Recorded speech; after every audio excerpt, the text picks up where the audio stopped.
Almost chapter ही है। ठीक है, तो आप जब इसको रिवाइज भी करेंगे, तीन ब्लॉक्स हमारे बने हुए थे, अब आपके लिए फेमिलियर है बच्चे। सेक्शन 22, 23, 24। 22 कौन सा था? Person liable for registration. 23 not liable for registration. 24 compulsory registration. Liable वाले के अंदर लिमिट थी 10 लाख, 20 लाख, 40 लाख, हम लोगों ने देख ली थी।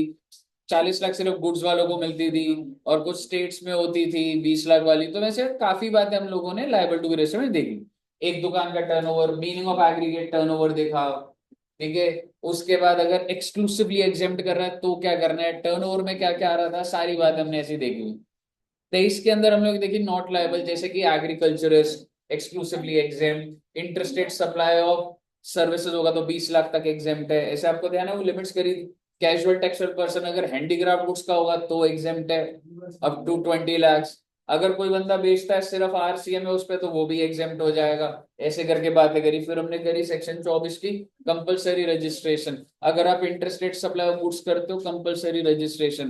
Casual textile person compulsory, NRTP, OIDR service, agent of a taxable person, और input service distributor, ECO registered under section 51 for the purpose of deducting TCS. और अगर आप ईसीओ के थ्रू बेचते हो तो भी आपको कंपलसरी रजिस्ट्रेशन चाहिए। ऐसा हम लोगों ने 24 में करा। यहाँ तक आपको ध्यान आ रहा है? फिर हम लोगों ने थोड़ी सी बात करी थी 27 की, थोड़ी बात नहीं पूरी की पूरी कर ली। 27 deals with casual textile person और एनआरटीपी। कैजुअल टेक्सटाइल पर्सन को रजिस्ट्रेशन लेनी पड़ेगी, एनआरटीपी को भी लेनी पड़ेगी, बस नॉर्मल प्रोसीजर नहीं है। बिजनेस स्टार्ट करने से कितने दिन पहले? 5 डेज प्रायर। और जब आप जाएंगे कैजुअल टेक्सटाइल पर्सन तो जो भी एस्टिमेटेड टैक्स है पहले से ही एडवांस में जमा करेंगे। कितने टाइम की रजिस्ट्रेशन मिलेगी आपको? 90 दिन, which can be further extended up to 90 days. और casual textile person already has a fixed place in India somewhere, NRTP doesn't have. Casual textile person अपने बिजनेस से रिलेटेड ही सप्लाई कर रहा होता है, फर्दरेंस ऑफ बिजनेस, एनआरटीपी के ऊपर ये कंडीशन नहीं लगती। कैजुअल टेक्सटाइल के पास पैन कार्ड होता है, एनआरटीपी में नहीं है तो कोई बात नहीं, पासपोर्ट लगेगा और जो भी एजेंट है जो उसके बिहाफ पे सबमिट कर रहा है उसका पैन नंबर लग जाएगा। आपको ध्यान आ रही है ये बात है? फिर हम लोगों ने करा था section 26, that is deemed registration. अगर आपको दिल्ली, आप जब भी जो भी दुकानदार है जब वो अप्लाई करता है, ऑनलाइन अप्लाई करता है ऑन कॉमन पोर्टल, तो अगर आपकी दिल्ली में शॉप है तो कौन सी गवर्नमेंट के पास एप्लीकेशन जाएगी? दिल्ली गवर्नमेंट के पास। अगर दिल्ली गवर्नमेंट ने आपको रजिस्टर कर दिया आपके premise, that means it is deemed, you are deemed registered as per central government also. But does it mean that UP ने भी रजिस्टर कर दिया? नो। समझ रहे हो? और अगर दिल्ली ने रिजेक्ट करा मतलब सेंटर ने भी reject, and it is not registration tax wise कि मैं सीजीएसटी के जैसे अलग ले रहा हूँ, एसजीएसटी अलग ले रहा हूँ, यूटी जैसे, ऐसा कुछ नहीं है। वंस यू आर रजिस्टर्ड आप सारे टैक्सेस में रजिस्टर्ड हो। ठीक है बच्चे? फिर हम लोगों ने 25 में थोड़ा बहुत देखा कि भाई कब रजिस्टर कराना होता है। जैसे ही aggregate turnover exceeds 20 lakhs, you are liable to be registered. In how many days you have to apply? 30 days in form REG 01। अगर तो विद इन 30 डेज कर दिया तो इफेक्टिव डेट ऑफ रजिस्ट्रेशन क्या निकल कर आएगी? When you became liable for registered. REG 01 भरा, 8-10 दिन में रजिस्ट्रेशन आ गई, प्रिंट तो बाद में निकलेगा पर इफेक्टिव डेट क्या हो जाए? पुरानी। और अगर 30 डेज में नहीं करा तो date of grant of registration. ध्यान आ गया आपको सारा? 25 के अंदर जो बच रहा है, छोटी मोटी बातें तो बच रही हैं वो आज हम डिस्कस कर लेंगे, लेकिन इसके अंदर एक प्रोसीजर बचेगा जिसके अंदर आधार ऑथेंटिकेशन, दुकान पे सरकार का इंस्पेक्शन होगा। वो थोड़ा सा थ्योरेटिकल बात है, वो आज मैं अवॉइड इसलिए कर रहा हूँ क्योंकि ऑलरेडी 28, 29, 30 थ्योरेटिकल ही है। ठीक है बच्चे? तो आइए 25 को थोड़ा सा बीच में ही छोड़कर अब मैं आपसे बात कर रहा हूँ 28, 29, 30। और ये इंपॉर्टेंट है, बच्चा यहाँ तक आते आते सोचता है क्या ही आएगा, और पेपर में कौन सा क्वेश्चन आ जाता है बेटा? इसी का ही आ जाता है। करिएगा एक बार, ट्राई करिएगा ऐसा।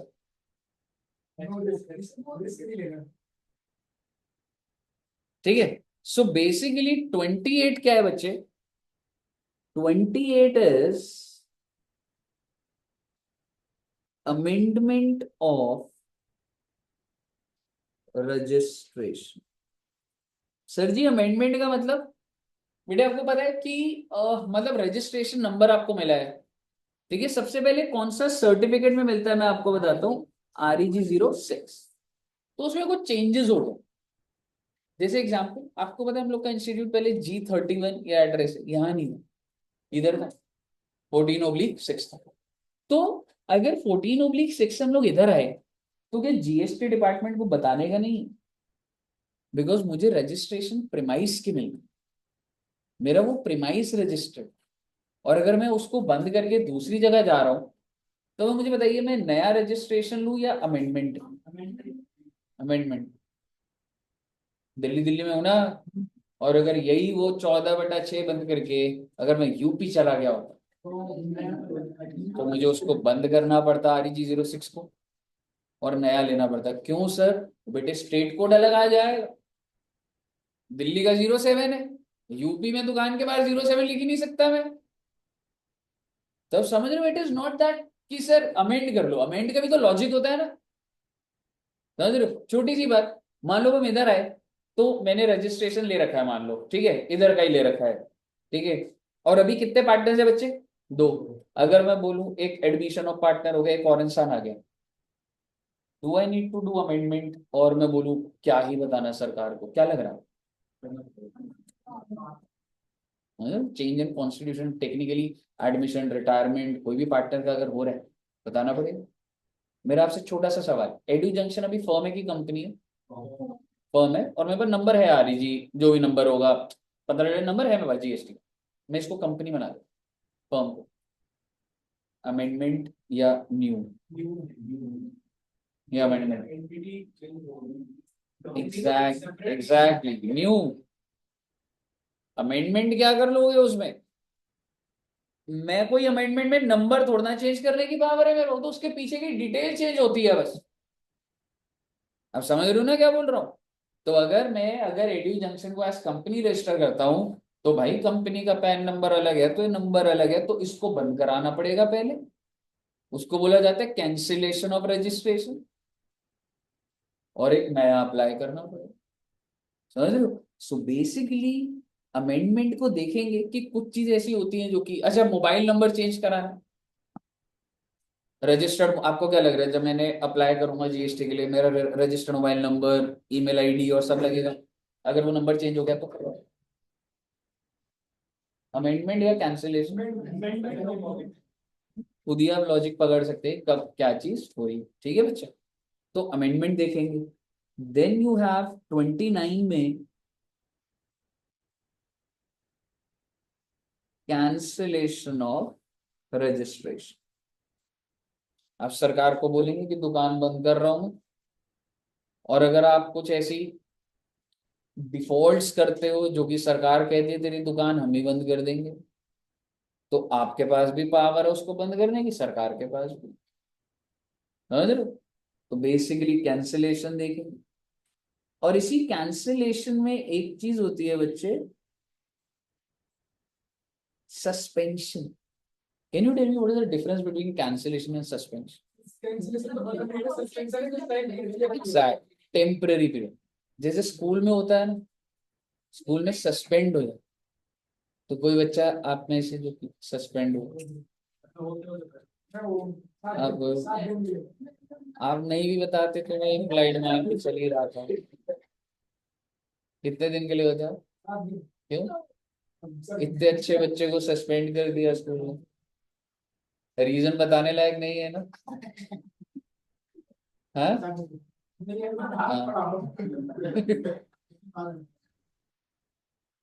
ठीक है। और कौन बच्चा सस्पेंड हो रखे हैं? अभी सस्पेंड हो रखे हो?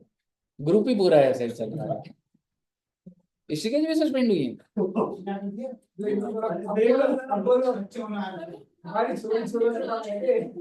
क्लास में स्लैप डे बना रहे थे?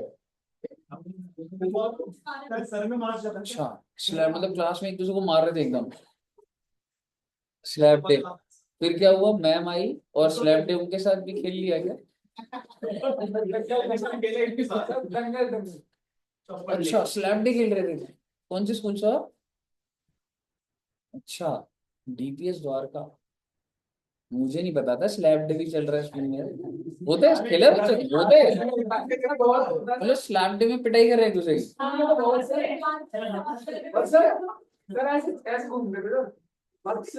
अच्छा,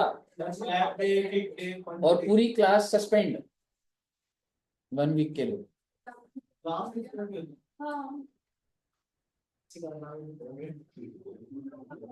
ओके, मैं नहीं हुआ विद्यार्थी तक सस्पेंड।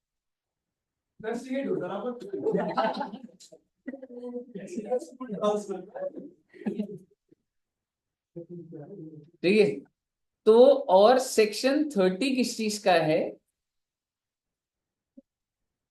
रेवोकेशन ऑफ,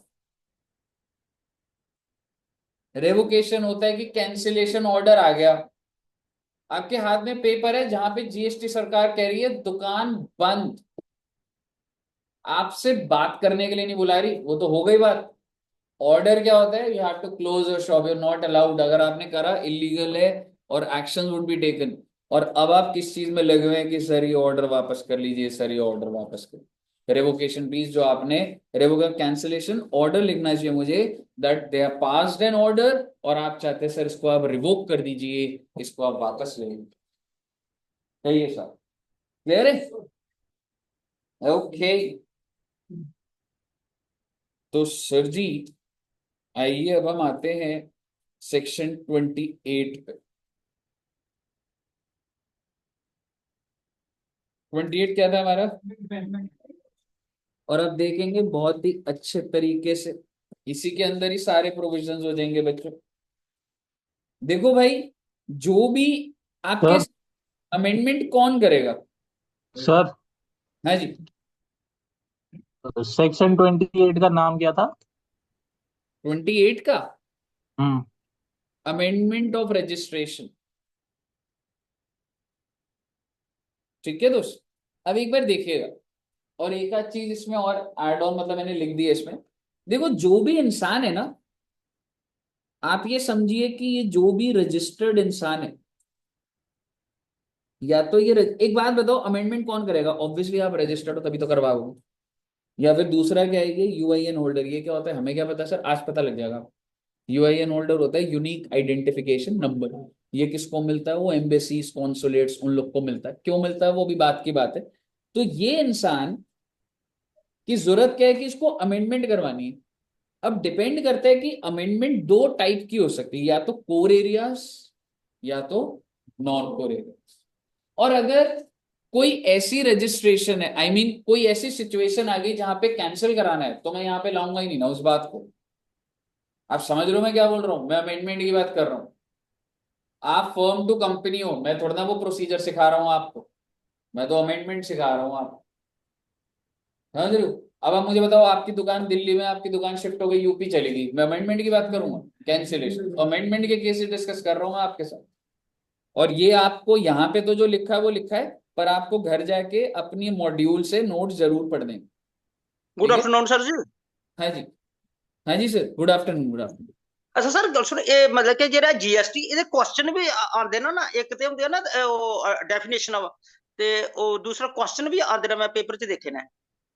बिल्कुल बिल्कुल, क्वेश्चन भी आते हैं सर इसके कि अमेंडमेंट कैसे होएगी, कौन से एरियाज की होगी, क्या प्रोसीजर है, कितने दिन में अप्लाई करना होता है, सारी चीजें। ठीक है सर जी। हाँ जी, है ना?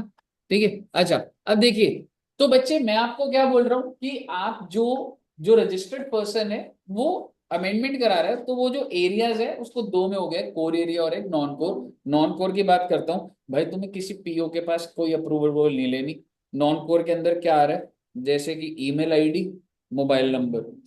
आप वेबसाइट पे गए, आपने डाला चेंज मोबाइल नंबर, आपने मोबाइल नंबर चेंज करा, ओटीपी आया, और अमेंडमेंट ऑटोमेटिकली। जीएसटी का कोई बंदे का बीच का इंटरफेस नहीं है इसके अंदर, और आपका registration certificate stands amendment. Clear है जी? तो नॉन कोर एरिया तो कुछ भी नहीं है। नॉन कोर में आपको ध्यान रखना है कौन से दो एरियाज ये मैं लिख रहा हूं, ईमेल आईडी एंड मोबाइल। अब जरा आते core areas. Change in the name of the business. And I am saying bracket में यही लिखा है नो चेंज इन, क्योंकि अगर पैन चेंज हो जाएगा बेटे तो कैंसिलेशन की बात होएगी ना। लेकिन अगर मैं आपको बोलूं कोई ऐसा जिसमें आपने देखा कि ब्रांड नेम उसने बाहर का लोगो चेंज कर दिया, नाम बदल दिया, अच्छा मतलब नया नाम रख दिया। नाम नया है, बैकएंड पे कंपनी वही चल रही है, सब वही चल रहा है। कुछ देखा है? जैसे वोडाफोन आइडिया पर उन्होंने भी एक नई कंपनी बनाई होगी फेयर एंड लवली में, उसके 10 प्रोडक्ट हो सकते हैं, वो ठीक है। पर एनीवेज मतलब मैं आपको ये बोल रहा हूं जैसे वो है एड्यू जंक्शन है, अभी जो हम लोग जो नाम भी लिखते हैं वो क्या लिखते होंगे, एड्यू जंक्शन, ठीक है। पर अगर मुझे इस नाम को legal name of the business, आप ये कह सकते हैं इसको ब्रांड नेम है, पर मुझे इस सरकार को बताना पड़ता है, ठीक है। अगर मैं एड्यू जंक्शन से लिख दूं सौरभ सर क्लासेस, हाँ हाँ ठीक है, दूषण सर का नाम ही नहीं है, तो आप मुझे बताइए क्या ये कोर एरिया में आ रहा है? जी हाँ, सर बिग चेंज बोल दिया ना, मतलब कोई मेजर चेंज। एग्जैक्ट एग्जैक्ट, ठीक है ना। सो बेसिकली आप ये कह सकते हैं कि change in the name of the business is a core area. Then addition deletion of stakeholders, admission retirement of partner. अच्छा एक बात बताओ, कंपनी के तो मेंबर डेली चेंज होते रहते हैं, वो भी बताते रहेगी क्या कंपनी? नहीं। तो जीएसटी बोला को भाई अगर 5% ज्यादा होता है तो वो बैकएंड की बात है, हमें नहीं जाना उसके। आज मेरा शेयर लिस्टेड है, कल कोई मालिक है 50-20% के अंदर तो फ्लक्चुएशन चल रही है, मैं सारा थोड़ा ना डेली बताता रहूंगा सरकार को, समझ रहे हो। Then principal place of business, sir मेरा प्रिंसिपल प्लेस ऑफ बिजनेस पहले कालका जी था, और क्या मैं जब मैं रजिस्ट्रेशन, आप समझ रहे हो ना प्रिंसिपल एडिशनल, मेरे 25 ब्रांचेस दिल्ली में है, जिसमें से इधर वाली ब्रांच प्रिंसिपल है, but now I want to change कि सीपी वाली प्रिंसिपल हो, तो अमेंडमेंट से हो जाएगा ना, ठीक है। और क्या लिख रहा हूं मैं कि वो other than change in state, तो वही होनी चाहिए ना। अगर स्टेट अलग होगी तो फिर नंबर नंबर अलग हो, क्योंकि मेजरली नंबर प्रिंसिपल प्लेस के हिसाब से मिलता है, ठीक है ना। और एडिशनल प्लेस में भी अगर कुछ चेंजेस है तो कोई दिक्कत नहीं, आपकी 4 ब्रांचेस और खुल गई कोई दिक्कत नहीं, लेकिन other than change in state, state बदलेगी तो बेटे फिर आपको वो अलग से वो रजिस्ट्रेशन लेनी पड़ती है बदल। मुझे बताइए कोई दिक्कत? कहने का मतलब ये है ये कोर एरियाज है, आपको याद करके रखने हैं ये, ठीक है। और आप ये जो एप्लीकेशन सबमिट करोगे अलोंग विद द डॉक्यूमेंट्स, हमें डॉक्यूमेंट के अंदर नहीं जाना, ये लिखा हुआ है कितने दिन के अंदर, ये ध्यान रखना है आपने, with in 15 days of the change. जैसे सपोज करो अगर आज से मैंने प्रिंसिपल प्लेस बदल दिया, तो मुझे जब भी चेंज हुआ उसके कितने दिन के अंदर, 15 days। किसको बताऊंगा बच्चे में? प्रॉपर ऑफिसर हो, जो जीएसटी का जो बंदा होता है उसको क्या बोला जाता है, प्रॉपर ऑफिसर।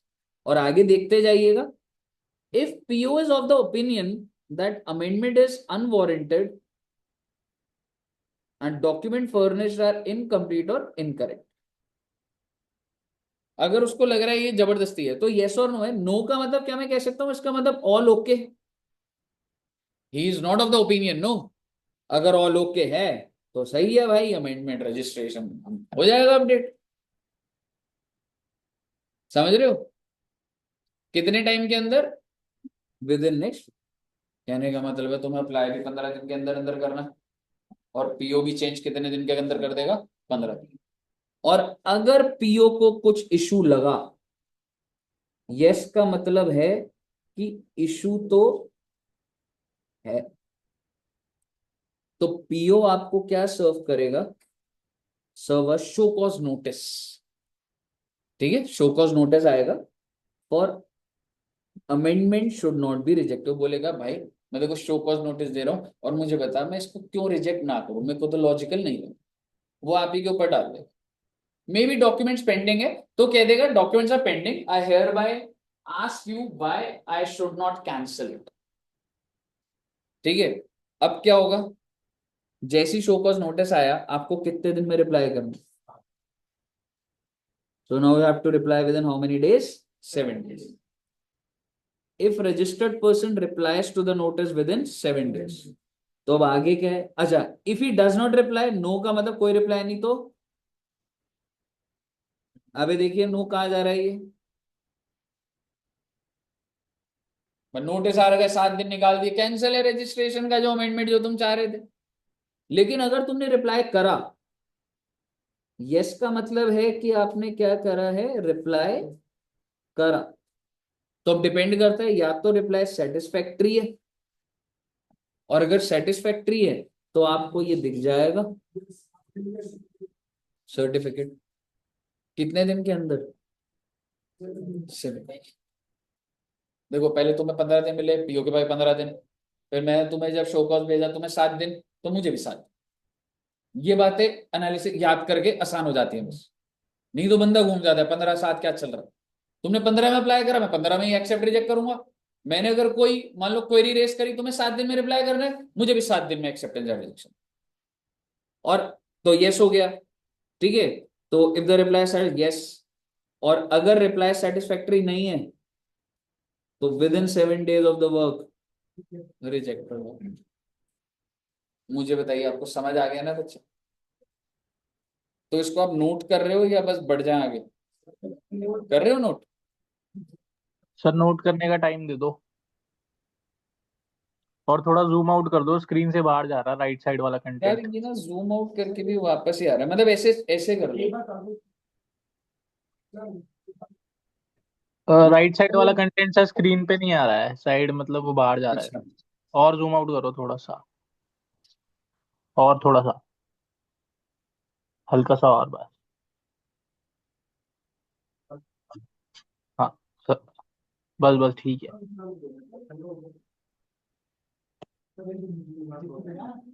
फिर स्क्रॉल अप कर दो, ऊपर से दिख लेंगे। ये घर पे नोट कर लो रे, जल्दी जल्दी नोट करो बेटे, 5 मिनट ही दूंगा। सर ऊपर कर दो। ठीक है रे, क्या करूं मैं? बस छोड़ दो वैसे।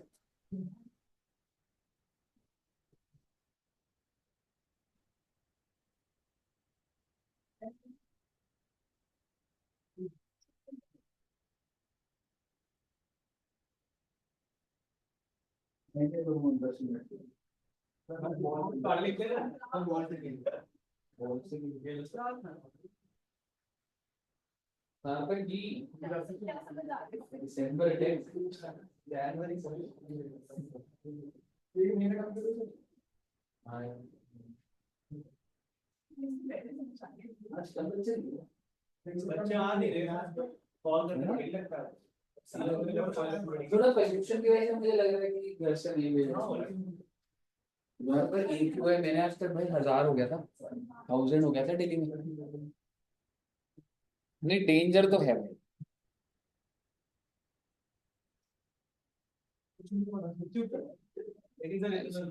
होता तो फिर आपको बट छोटे सर बच्चों के लिए होता है यार, जैसे छोटे बच्चे जो है ना घर में। सर हाँ जी। सर नोट्स की फाइल शेयर कर देना आज वाले। भेज दूंगा।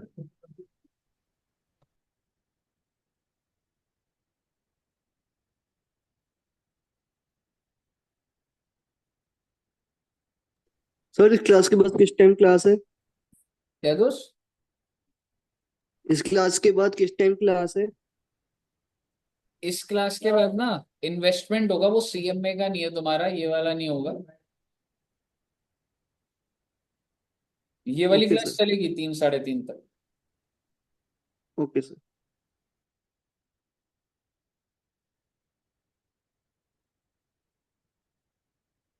फैन चला के सही लग रहा है बच्चों को?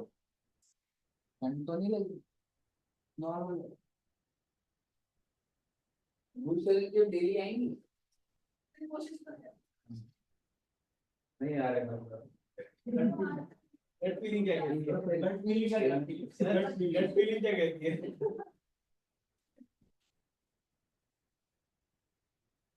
दिमाग कह रहा है कि कोशिश तो है, गट फीलिंग कहती है कि नहीं आएगा, नहीं नहीं आओ। शरण जी तो अच्छी सुने। डिसिप्लिन क्या होगा? डिसिप्लिन कंसिस्टेंट है। छुट्टी मारनी है मैंने नहीं बोला देखो। तो क्या भाई कर रहे हो देखो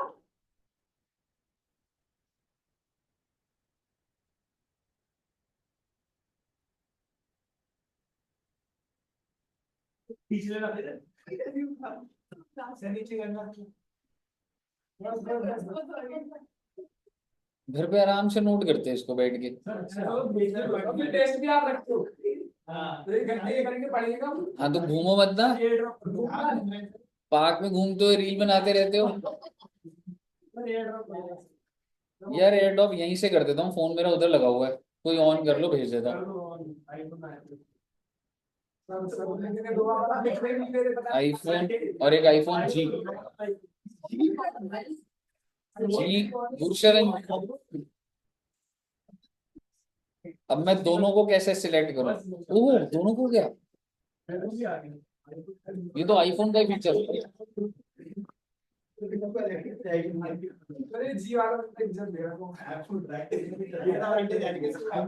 आईफोन जी को पहले चला गया, सेंड हो गया भाई।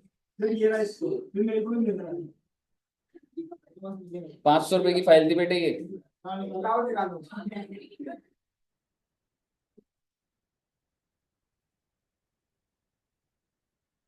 और छोटी एज में आईफोन मिल जाता था, हम लोग क्या, तो तुम्हारी एज में फोन ही नहीं था।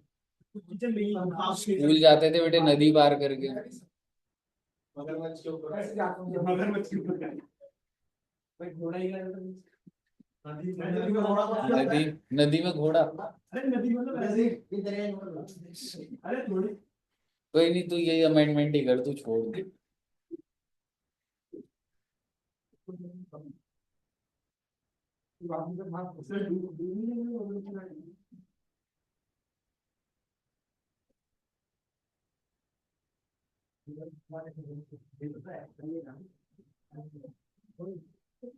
इवे में सामने आ गया था मगरमच्छ, मैं बोला कैसे हो दुष्यंत सर।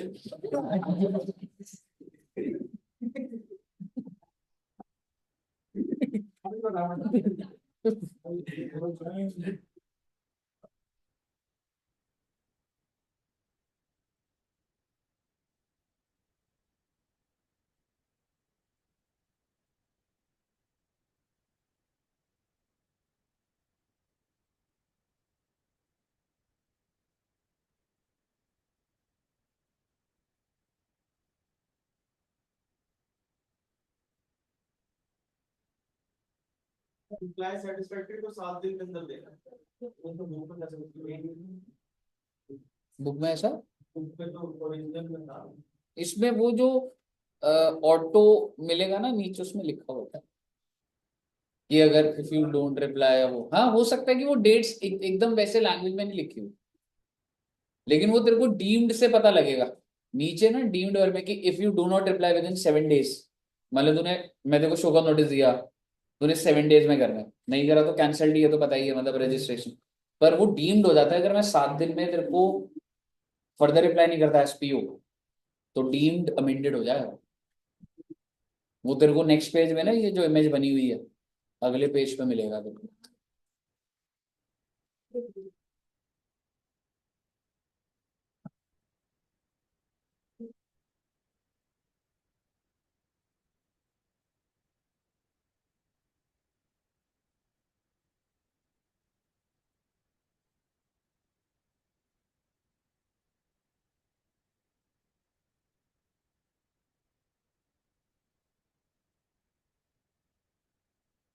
आगे बढ़े।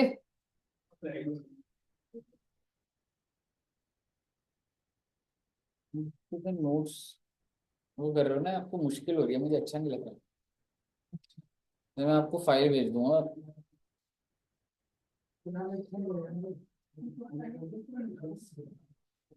घर जाके नोट कर लो ना।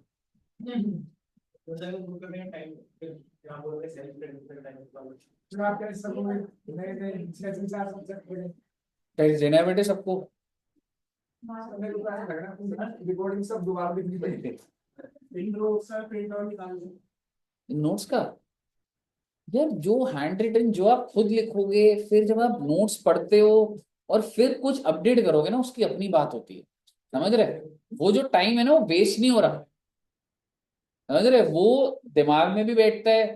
हैंड रिटन अपने लिखे हुए नोट्स ना बहुत मैटर करता है।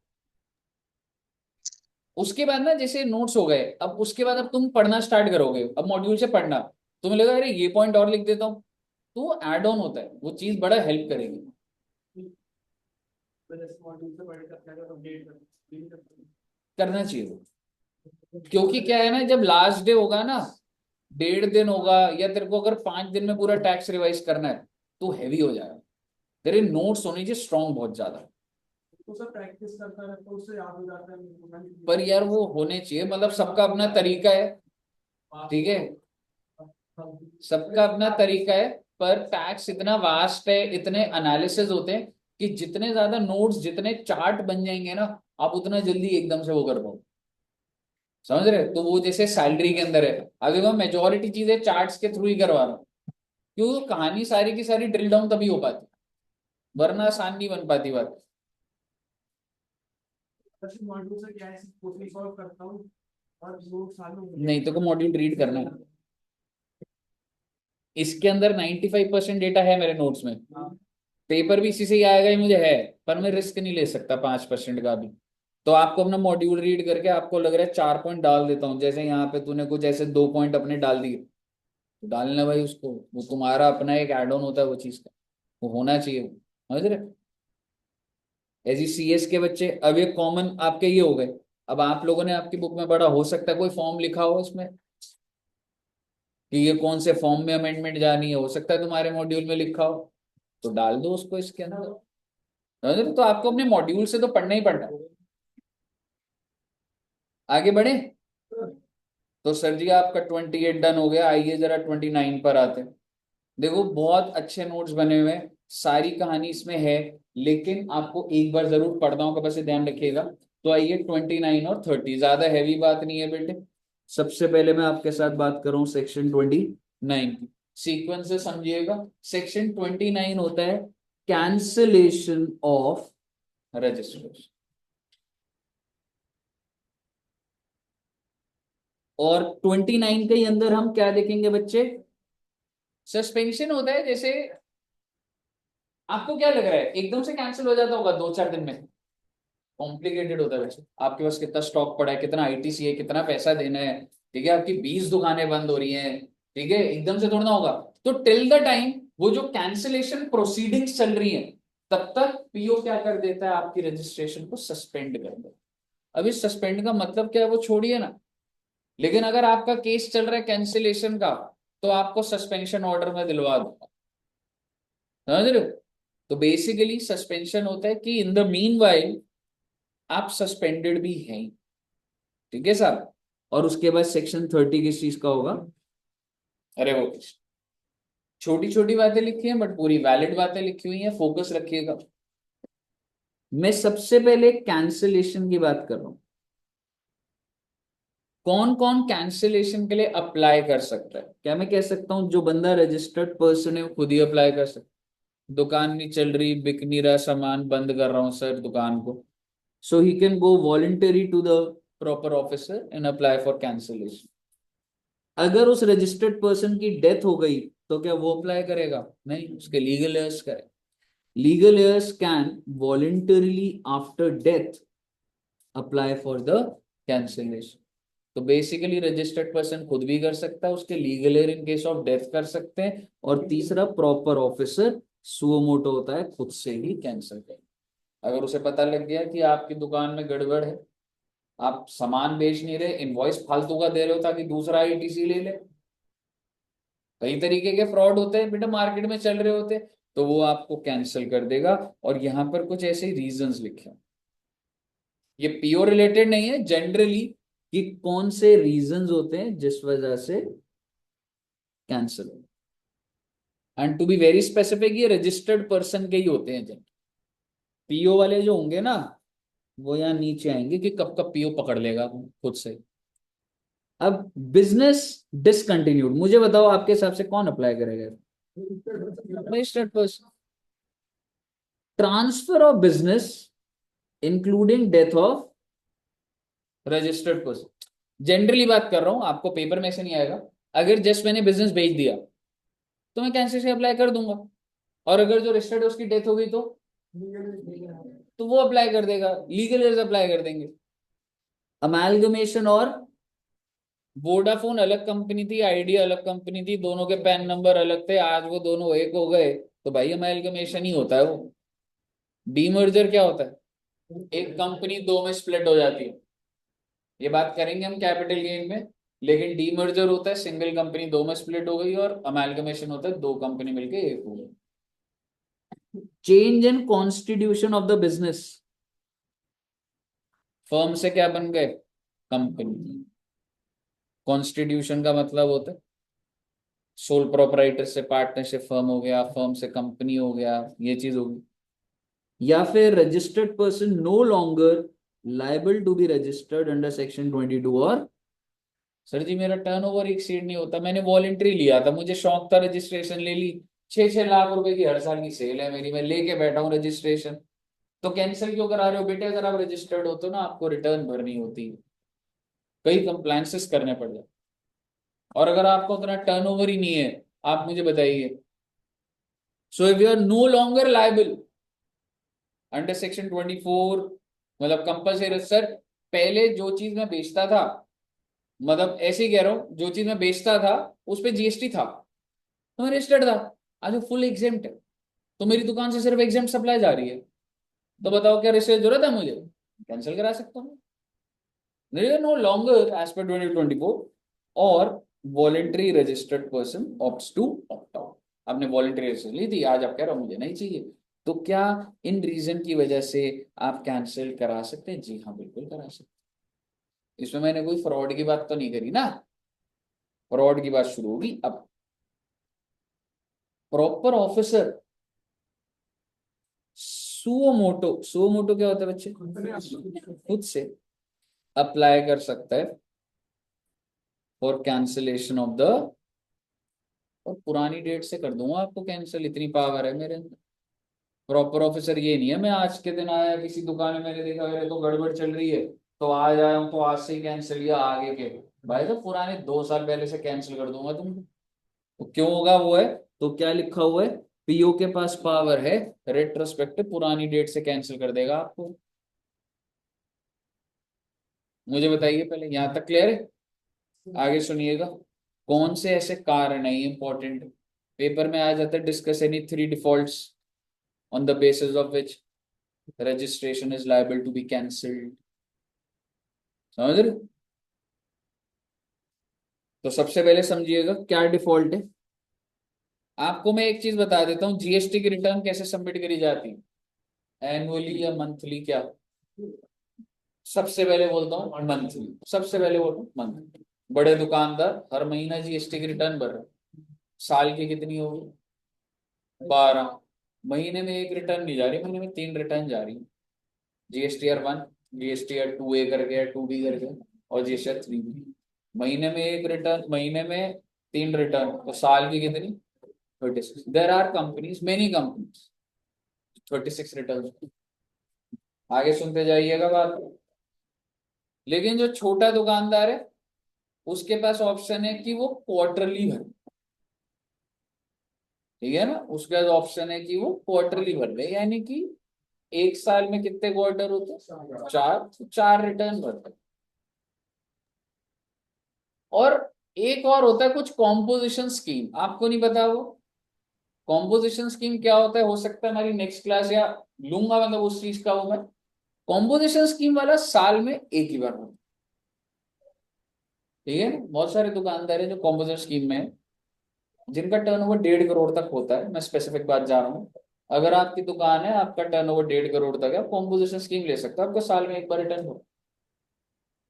तो मैं डिफॉल्ट की बात कर रहा हूँ, आपको बॉक्स में दिखेगा कुछ, अगर आपने continuous period, registered person has not filed for a continuous period of, तो महीने वाले 6 महीने से नहीं भर रहे आप, और अगर आप छोटे दुकानदार हो तो 2 क्वार्टर, 6 महीने को वही छोटे वाले के लिए 2 क्वार्टर कर दिया।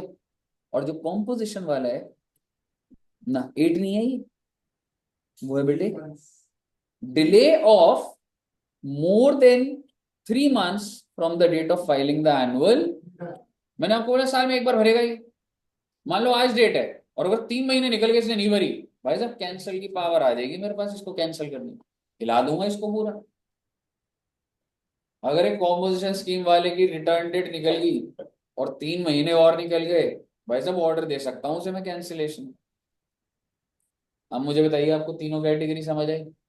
कंटिन्यूस पे 6 मंथ आ रहा है मंथली वालों के लिए, क्यूआरएमपी बोला जाता है। अगर आपको बाई चांस यहाँ पे लिखा हुआ दिख जाए या पेपर में दिख जाए, वो रिटर्न के चैप्टर में करेंगे। दूसरा क्या है, 2 क्वार्टर। और तीसरा क्या है, 3 months from the due date of filing the annual return. यानी कि अगर आपने अपने रिटर्न में लेट करा, you are liable to be cancel. Clear है? और घबराने की जरूरत नहीं।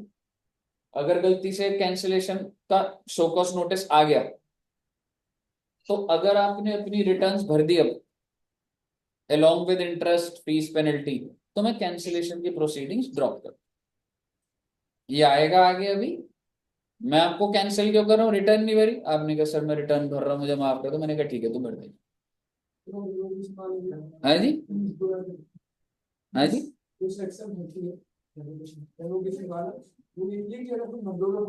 वो भी पॉइंट है उसमें, वो भी आ जाएगा। और अभी सीधा कैंसिलेशन ऐसे नहीं होता, तुमने नहीं भरी ये ले order of cancellation. I'll give you a show cause notice why your registration should not be cancelled। पहले तो वार्निंग भी दूंगा ना, ठीक है? ऐसे थोड़ा ना होता है सीधा ऑर्डर आता है कैंसिल हो गया, ना पहले नोटिस आता है।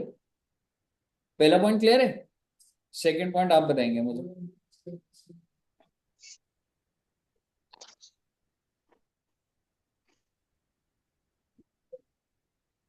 वॉलेंट्री रजिस्टर्ड होता है, फालतू का रजिस्टर हो गया है, and you're not starting his business, 6 months have elapsed। Business कर नहीं रहे, रजिस्ट्रेशन ले लिया आपने, कैंसिल हो जाओगे।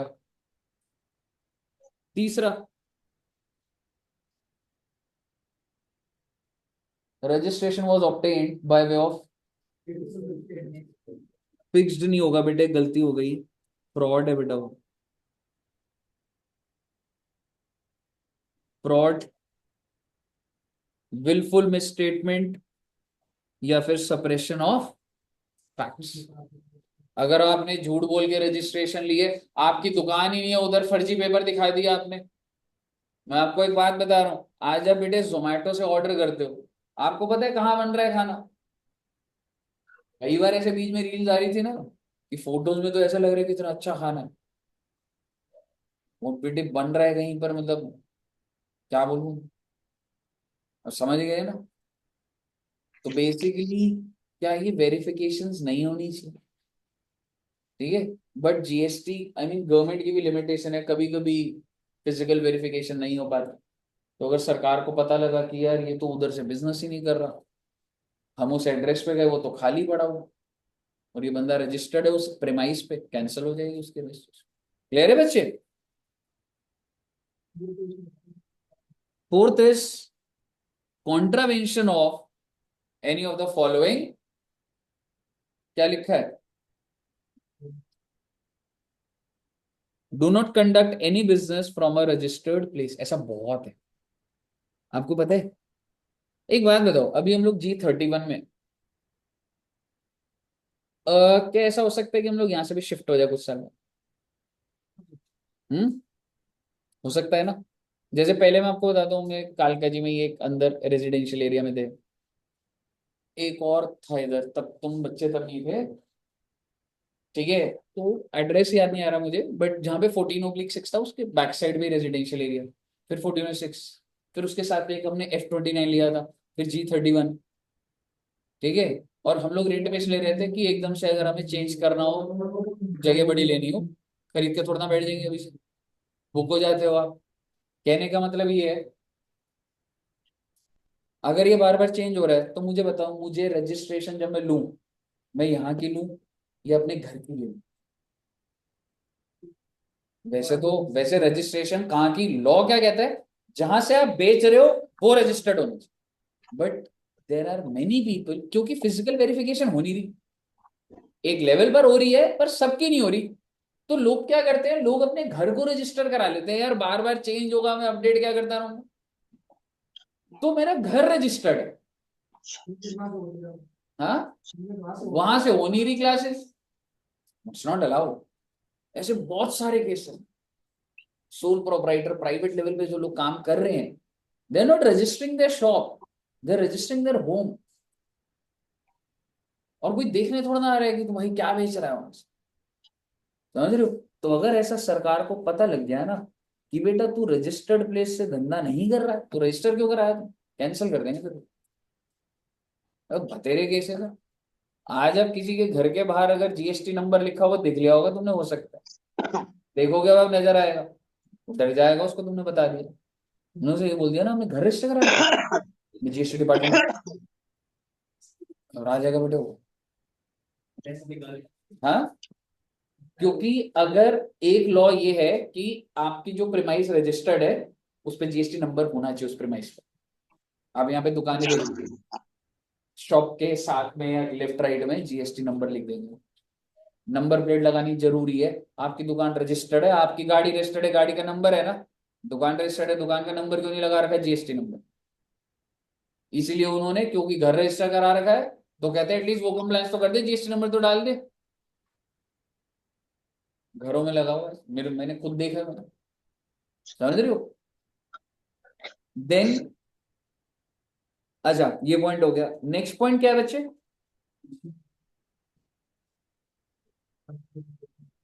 सामान बेच नहीं रहा, जीएसटी डाल के दे रहा हूं, क्यों आपको, क्योंकि क्या चाहिए, आईटीसी। पर आप बोलोगे सर आपको आईटीसी मिल जाएगा तो मेरा तो आउटपुट बढ़ी जाएगा ना, पर मेरे पास अगर आईटीसी बहुत ज्यादा पड़ा है, मेरे को कोई दिक्कत नहीं, तो क्या दिक्कत, मेरा आईटीसी वेस्ट हो रहा है, ठीक है, मेरी कोई चीज बिकनी नहीं, ठीक है, पर मैं ऐसे मैनिपुलेशंस तो कर सकता हूं ना, वो वाली चीज। जब सामान नहीं बिक रहा तो इनवॉइस कैसे इशू कर रहे हैं आप, और ये बहुत बड़ा फ्रॉड है। इनवॉइस एक बहुत टेक्निकल डॉक्यूमेंट होता है, violets the provisions of 10A86 भी, आपको कुछ नहीं करना है इसका, जब हम करेंगे तो आपको समझ आ जाएगा। Violets the provision of section 17, ये हमारे कोर्स में भी नहीं है, बस आपको इतना ही ध्यान रखना है कि एंटी प्रॉफिटेरिंग मेजर्स है। Avails ITC in contravention of section 16, जब हम आईटीसी पढ़ेंगे तो आपको समझ आएगा, कुछ रूल्स होते हैं आईटीसी बुक करने का, कौन से, और वो रूल कौन से सेक्शन में लिखे हैं, अगर आपने फॉलो नहीं करा होगा मैं कैंसिल कर दूंगा आपको, आप फालतू आईटीसी बुक मत कर देना। आप समझ रहे हो, इम्पैक्ट दे रहा हूं आपको, मैं आपकी दुकान में आया, सेक्शन 16 के कुछ रूल्स हैं, वो रूल पूरे होंगे तो आईटीसी लोगे, अगर तुमने उसके बिना ले लिया आईटीसी, भाई साहब दुकान बंद कर दूंगा आपके में। आप सोचिए आईटीसी को कितना गहरा स्क्रूटनी करा जाए, because ITC is clearly your claim towards the government. तुम्हारे पास आईटीसी बड़ा है 5 करोड़ का, इसका क्या मतलब है, तुमने गवर्नमेंट से लेने हैं 5 करोड़, अरे फर्जीवाड़ा चलता रहता है, नहीं तो, समझ रहे हो। तो बेसिकली भाई साहब आईटीसी गलत हुआ ना, दुकान बंद हो जाएगी आपकी। और ये वाला थ्योरेटिकल बात है, अभी आपको एकदम रिटर्न्स और वो नहीं हुआ तो आउटवर्ड सप्लाई की ना एक रिटर्न जाती है बच्चे, मैं लिख देता हूं फिर भी। आउटवर्ड सप्लाई होता है कि तुमने दुकान से बेचा क्या, कौन सी रिटर्न जाती है, जीएसटीआर 1। तुमने जो दुकान से बेचा है, जो तुम दिखा रहे हो वो बहुत ज्यादा है, आउटवर्ड सप्लाई दोबारा से तुम बताते हो उसी महीने की, कौन से रिटर्न में, अंडर सेक्शन 39 GSTR 3B, तुम्हारी ही रिटर्न है ये। जीएसटीआर 1 में तुम कह रहे हो मैंने 1 करोड़ का सामान बेचा है, और तुम 3B में कह रहे हो मैंने 60 लाख का सामान बेचा है, क्या कर रहे हो। अगर ऐसा में दिखा, क्यों हुआ, क्या हुआ, मेरे को उसके अंदर नहीं जाना है। अगर आपकी जीएसटीआर 1 में आउटवर्ड सप्लाई दिखी ज्यादा from your GSTR 3B, they are liable to be. अभी कैसे है क्या है आप छोड़िए ना उस बात को, ऐसा कुछ नहीं आने वाला, थ्योरेटिकल पॉइंट है ये कि कौन से कॉन्ट्रावेंशन पे हो। मुझे बताइए, क्लियर है बच्चे। अब आप मुझे बताइए यहां तक कोई दिक्कत, पॉइंट समझ आ गया ना, तो कोई याद होने चाहिए, ठीक है, इसके ऊपर कोई क्वेश्चन नहीं बन के आने वाला, वो पता होनी चाहिए पॉइंट्स की वजह से केसेस है भाई कैंसिल हो सकते हैं रजिस्टर। क्लियर है बच्चे? Now I am talking about suspension. अगर मैंने आपको सस्पेंड कर दिया तो आप क्या क्या नहीं कर पाओगे? Will not be able to make, दुकान से बेच नहीं सकते आप, सस्पेंडेड हो आप। सर कैंसिल नहीं है, कोई बात नहीं, सस्पेंडेड रजिस्ट्रेशन अपनी दुकान से सामान नहीं बेचेगी, इनवॉइस इशू नहीं कर सकती सस्पेंडेड रजिस्ट्रेशन, समझ रहे हो? और you are not required to file returns, ना ही आप किसी से जीएसटी चार्ज। मैं छोटी सी बात है आपको रिलेट, सर मेरी दुकान है, दुकान में कुछ सेल नहीं, मैं सरकार को बोल रहा हूँ कैंसिल कर दो, कह रही है 25 दिन लगेंगे, या उसने बोल दिया 3 महीना लगेगा। मैंने कहा सर तब तक आप मेरे से रिटर्न भरवाते रहोगे, समझ रहे हो? तो आप मेरे को सस्पेंड कर दो ना, मेरे को कंप्लायंस से छुटकारा दे दो सर। आप समझ रहे हो क्या बोल रहा हूँ? मेरे को दुकान बंद करने की है, मेरी दुकान में सामान नहीं पड़ा, पड़ा है जो मर्जी है, जब तक मेरे रजिस्टर्ड कंप्लायंसेस है। और वो कह रहा है सर कैंसिलेशन करने में भी लगेंगे 40 दिन। मैंने कहा सर जी मेरे को सस्पेंशन ऑर्डर दिला दो और मेरे कंप्लायंसेस बंद करवा दो सर। तो ड्यूरिंग सस्पेंशन ना तो आपको रिटर्न भरनी है, ना ही आपको इनवॉइस इशू करना है, ना ही आपको किसी से जीएसटी चार्ज करना है, और ना ही आपको कोई सप्लाई करनी। And at the same time counter सोचिए, पीओ मैं प्रॉपर ऑफिसर, आपकी दुकान में फ्रॉड चल रहा है, समझने के लिए मुझे 6 महीने चाहिए। मैंने कहा कैंसिल की प्रोसीडिंग तो चल रही है, पर ये ले सस्पेंशन का ऑर्डर, ना आप तो दुकान से कुछ बेचेगा, ना तो रिटर्न भरेगा, जब मैं आऊंगा तभी उसके बाद हैंडल करूंगा। समझ रहे हो? कुछ गड़बड़े चल रही हैं, ये विलफुल मिसस्टेटमेंट थी कुछ। कैंसिलेशन एकदम से कैसे कर दूं? पैसा वसूलूंगा तेरे से पहले, क्या क्या गड़बड़े कर रहा है तू, ऐसे थोड़ा ना कैंसिल। अरे करोड़ों रुपए लेने हैं तेरे से भाई, ऐसे कैंसिलेशन ऑर्डर कहां से आ जाएगा? 6 महीने लग जाएंगे हो सकता है, लेकिन in the meanwhile you are suspended. And suspension means अब दुकान से निकाल मत दियो कोई सामान, तेरे सामान की भी गिनती करता हूं अब मैं, तेरे रजिस्टर्स भी देखूंगा सारे के सारे, बंद हो जाएगा तू। समझ आ गया बच्चे आपको सस्पेंशन का मतलब? इससे टैक्स को सप्लाई हो रहा है, एक्चुअली सप्लाई कर नहीं कर सकता बस, लिखा हुआ टैक्स वाले, बट फर्दर आगे फिर वो अब सस्पेंशन की नोटिफिकेशन और वो होंगी, पर मैं नहीं करने दूंगा। अगर वो फ्रॉड का केस होगा तो मैं बिल्कुल ब्लॉक कर दूंगा। अब मुझे बताइए सस्पेंशन के ऊपर ही बात चल रही है, बस बेटे ये वाला भी खत्म होने वाला है 29। अगर तो कैंसिलेशन के लिए किसने अप्लाई करा है? ठीक है, अच्छा एक बात बताओ, क्या ऐसा हो सकता है ये दिवाली दिवाली मैं दुकान चला रहा हूँ, क्योंकि दिवाली पे डिमांड होती है, मिठाई की दुकान है, उसके बाद बंद कर रहा हूँ, ऐसा हो सकता है? तो मैं ना अगस्त में ही चला गया, प्रॉपर अगस्त, सितंबर में चला गया, पीओ ने बोला क्या हुआ, मैंने कहा दुकान बंद करनी है, कह रहा एप्लीकेशन डाल दो, मैं डाल दूं, कह रहा कौन से दिन से करना चाहते हो? मैंने कहा सर 1 दिसंबर से मेरे को बंद करना है। 1 दिसंबर के बाद मतलब व्हाट इज, मैं कौन सी डेट को चाहता हूं कि मैं कैंसल्ड हो जाऊं?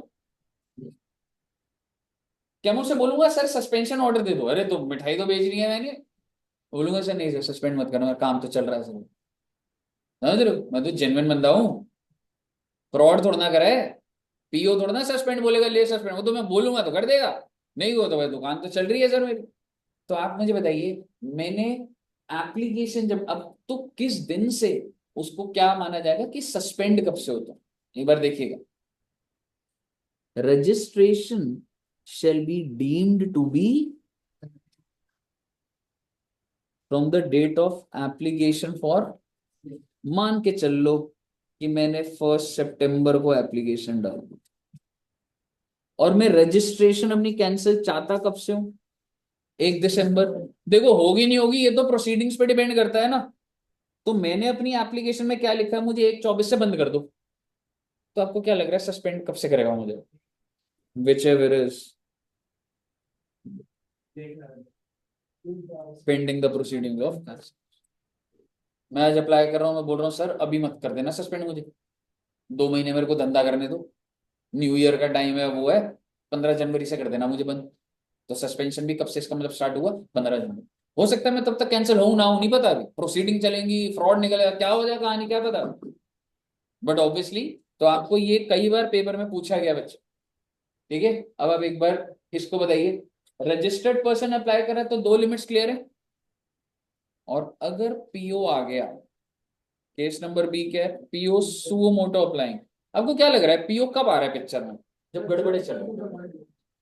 पीओ में suspend the cancellation from such date as may be determined by him pending the completion of, जब मन करेगा तब सस्पेंड कर दो। क्लियर है ना आपको? इवन रेट्रोस्पेक्टिव भी कर सकता।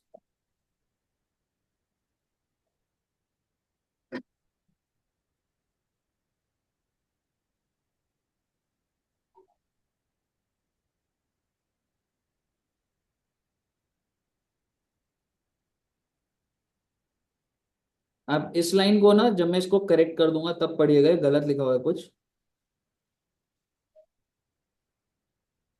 रिवोक्ड का मतलब कह सकता हूं खत्म भी होता है बच्चे, ठीक है। रिवोक का मतलब खत्म हो गया।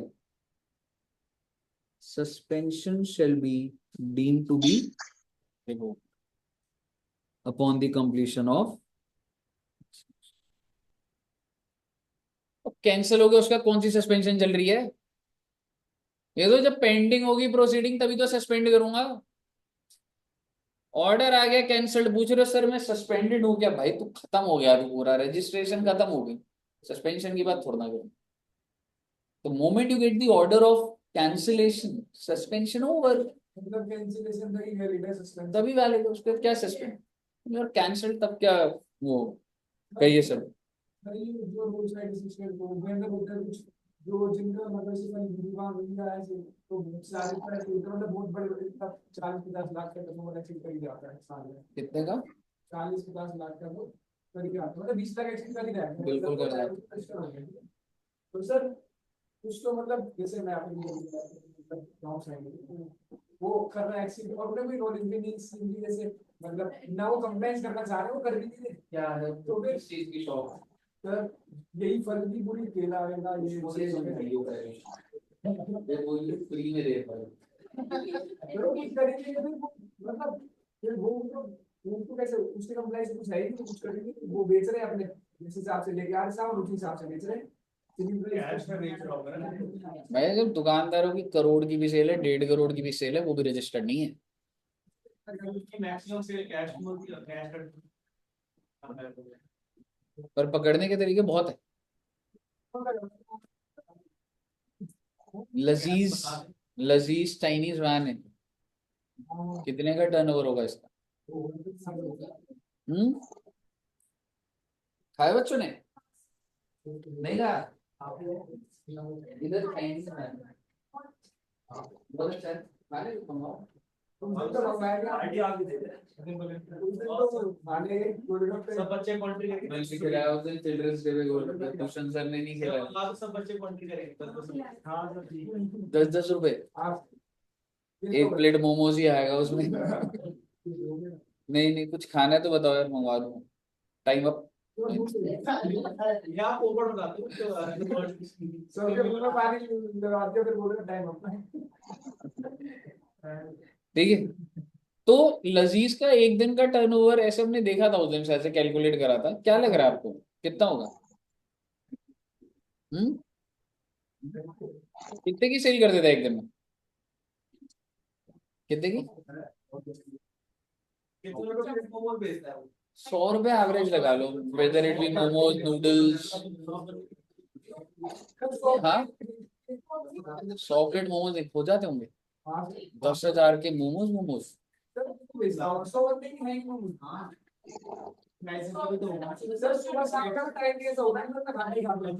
सुबह सुबह मोमोज ब्रेकफास्ट में,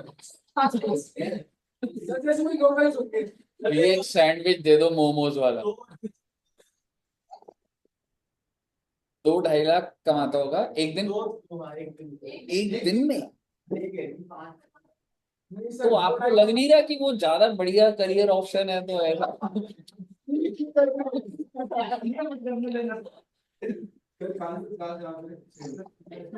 50-60 हजार। 80 से 30 का करता 50 खर्चा कितने का होगा? 50% होगा, 50% आराम से होगा, मतलब 50% तो होगा। पर चलो ठीक है, कितने एक दिन की कितने की सेल कह रहे हो तुम?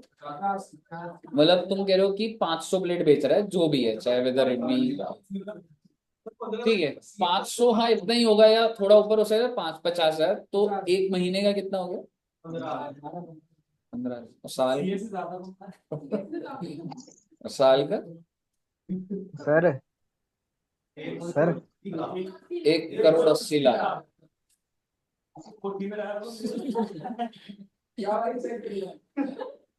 आईफोन होगा उसके पास भी, उसको शो ऑफ मत करियो आईफोन।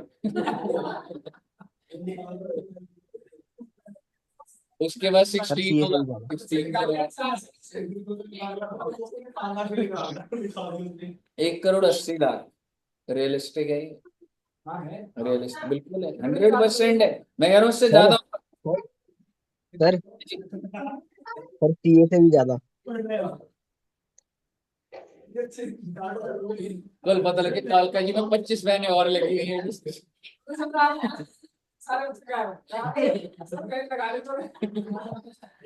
सर वैन का नाम बताओ क्या होगा?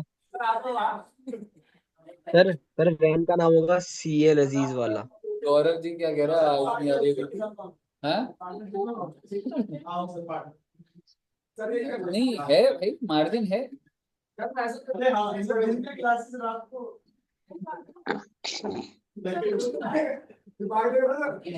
ये तो कह रहा है सर,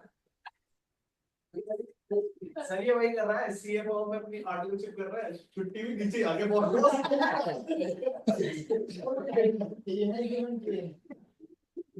तो क्या वो जीएसटी में रजिस्टर्ड है ये?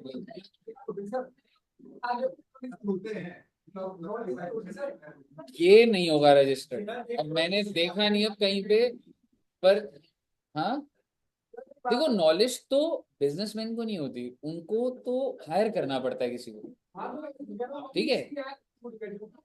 नहीं ऑफिस तो होने को एक जगह पे कालका जी में 20,000 का एक, मतलब कोई शॉप या उधर अकाउंट्स टीम हो सकती है, बट क्या लग रहा है आपको ये चीज होगी? अग्रवाल स्वीट्स ले लो आप। सर उसकी 70% तो वही होती है कैश में transaction. Exactly, is he giving you a bill with GST? No, ऐसे ही चल रहा है भाई, तू फल वालों की बात कर रहा है, कोई दुकानें नहीं, दुकानें ऐसे चल रही, समझ रहे हो?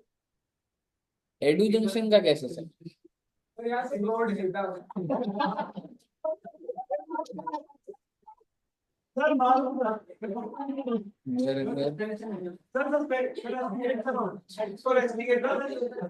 रेस्टिकेट नहीं है, कैंसल्ड ही होएगा ये।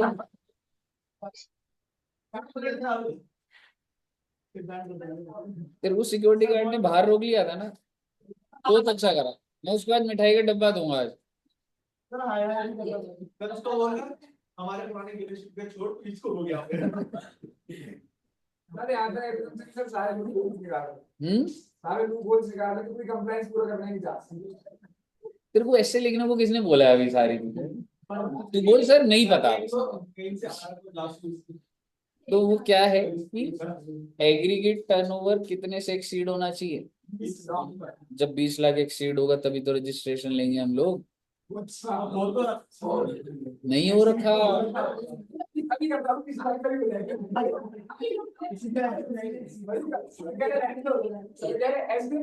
Procedure for cancellation.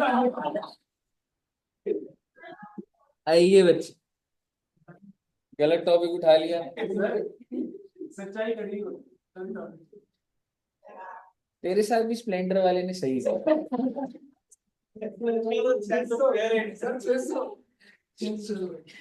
सर आप एक बार हमें रिपोर्ट दे देना सर, कितने बच्चे आए एक बार हम टोटल बता सर। तो पता लग जाएगा लॉस मेकिंग है, इससे बढ़िया तो चाइनीज वैन खोल लो। सोच अपना तो नूडल जैसे ऐसे बनाएगा, सोच एकदम बढ़िया। ऑनलाइन, ऑनलाइन तो फ्री क्लासेस।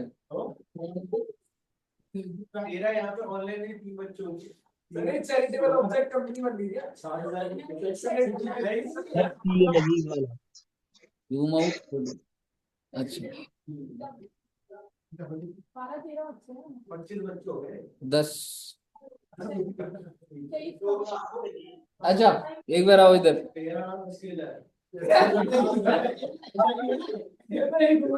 और 2 लेफ्ट मारने साल के अभी तो सिर्फ सीए के गिरे हैं फाउंडेशन पेन ड्राइव जाने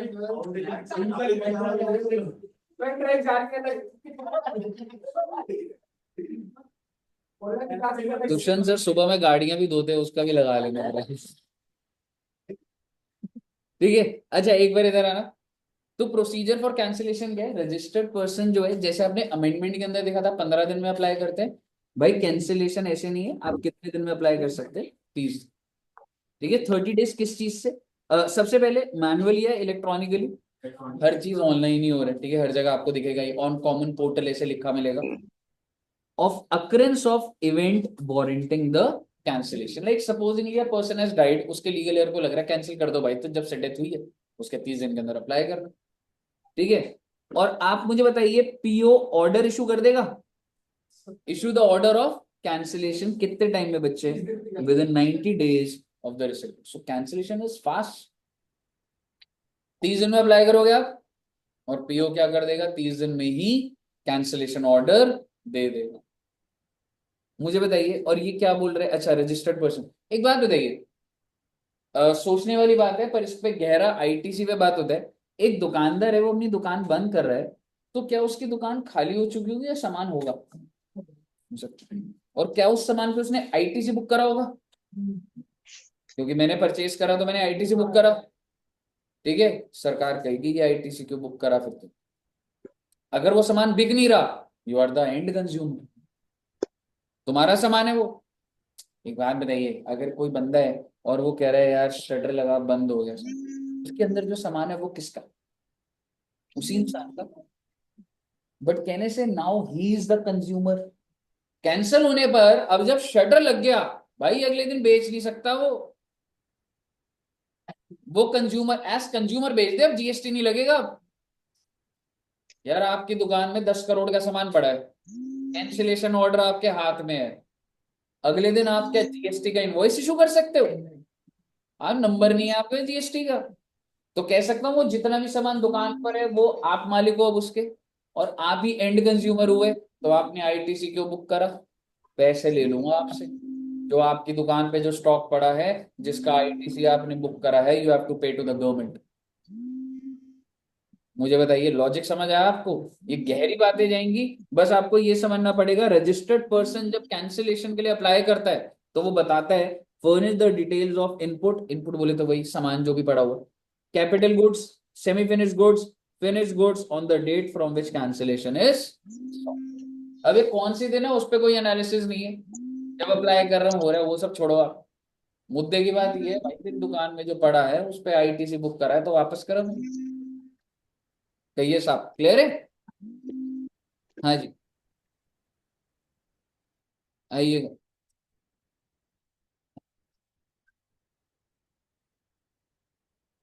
अच्छा, ऊपर वाले केस में बच्चे अप्लाई किसने करा था कैंसिलेशन के लिए? और अगर पीओ करेगा ना, तो पीओ पहले क्या भेजेगा? Show cause notice. और इसका रजिस्टर्ड पर्सन को रिप्लाई कितने टाइम में देना पड़ेगा?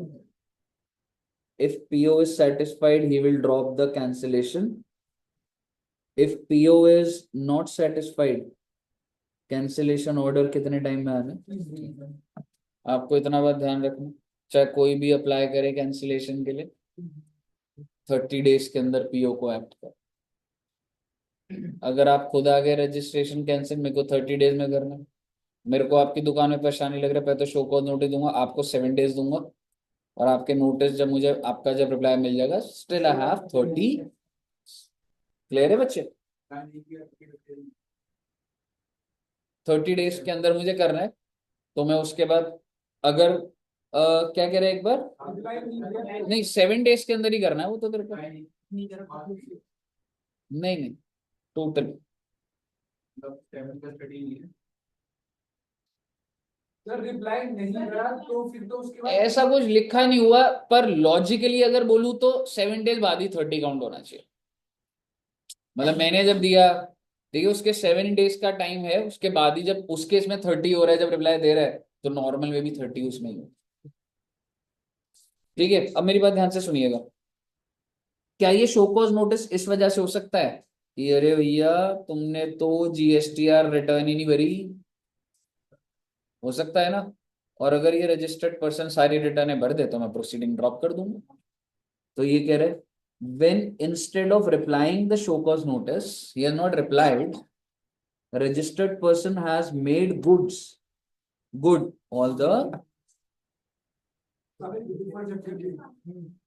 that is filed all the pending returns along with the payment of GST, interest, fees, whatever, proceedings will be dropped। कही क्लियर है बच्चे। और दूसरा क्या लिखा है, प्रोसीडिंग शेल बी ड्रॉप, मतलब generally if reply to show cause notice by registered person is satisfactory। दो केस में छोड़ दूंगा उस चीज को, रिप्लाई बढ़िया दे दिया आपने तो सही है। दूसरा, अब रिप्लाई अगर तुम्हारा डिफॉल्ट ये है कि तुमने रिटर्न नहीं भरी, आप रिप्लाई मत करिए मुझे, डेटा सबमिट करिए आप पहले, आपने भर दिया सारे, छोड़ दूंगा कुछ। कही क्लियर है। और अगर ऐसा कुछ नहीं हुआ तो ऑर्डर आ जाएगा, और यहाँ पे आपकी बात 29 की खत्म हो, और क्या बात शुरू हो जाती है भाई, वो तो तभी होगा ना जब ऑर्डर पास हो जाएगा cancellation, with in 30 days the passing of cancellation. अभी अमेंड हो गया है, और ये कितने डेज हो गए बच्चे, आपको आपके मॉड्यूल में अगर नहीं भी दिख रहा होगा 30 लिखा होगा तो काट के 90 कर दीजिएगा उसको, या 90 days। मुझे बताइए कोई दिक्कत, नोट करोगे अभी। ज्यादा नहीं हो पाएगा सर, बहुत ज्यादा है सर। बहुत ज्यादा है तो नोट नहीं हो पाएगा। नहीं बात है सर, अभी टाइम लग जाएगा सर, अभी करेंगे बहुत टाइम लग जाएगा सर, आप बोलोगे सर। आप चेंजेस करें, वो कैसे करेंगे? अभी फाइल भेज दूंगा ये वाली। मुझे वो नहीं सर, चेंजेस करेंगे हम लेटर करेंगे, सेक्शन 29 और 30 को करना है घर पे। क्लियर है बच्चे। बस 30 बहुत छोटा है, 5 मिनट का हो गया बस तुम्हारा। 20 30 हो जाएगा ना, फिर 1-2 पॉइंट इसमें कराऊंगा, बस तुम्हारा कंट्रोल डी है।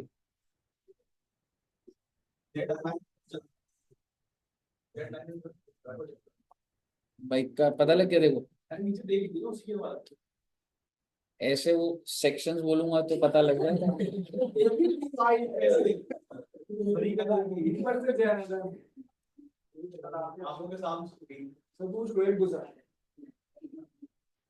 बैठ के मारो अगर मैं सही बोला तो तेरे पड़ेगा। चलिए एनीवेज, अच्छा मुझे बताइए ये अब आगे बढ़ूं, खत्म हो गया बेटे, बस एक बात रह गई और डन है बात। क्या टाइम हुआ अभी?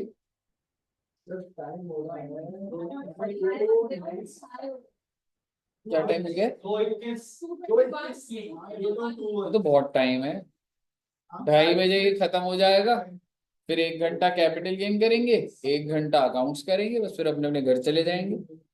बेटे आपको ना पढ़ाई से ना डर, कभी भी ना भागना नहीं चाहिए, भाग तो आपका। लंच लगाए ये लंच क्या करेगी? अब वो तो मैंने सुबह से कुछ नहीं खाया हुआ, बस 2-3 पराठे खाए थे बस। और आपने नहीं खाया सर बच्चे सुबह में क्या खाते हैं, ब्रेकफास्ट में क्या खाते हैं अभी? अच्छा, और कॉफी बस। हम लगा लो, हम आपको कार्य में अपने आप पे आप तो खा लो।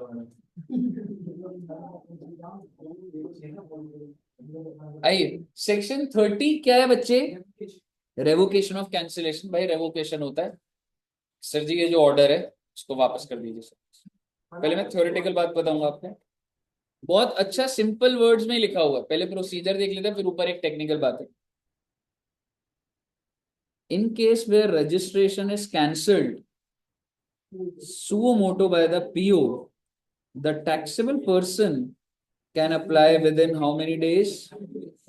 यार मैंने यहाँ कहीं अपडेट करा था यार, मुझे दिख क्यों नहीं रहा है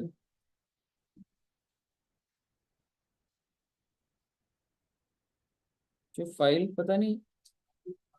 अच्छा यहाँ करो, ये अभी करा ना मैंने।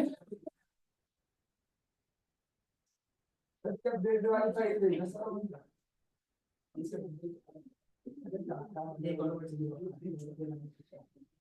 मैंने आज कहीं पे करा है, बट एनीवेज ठीक है।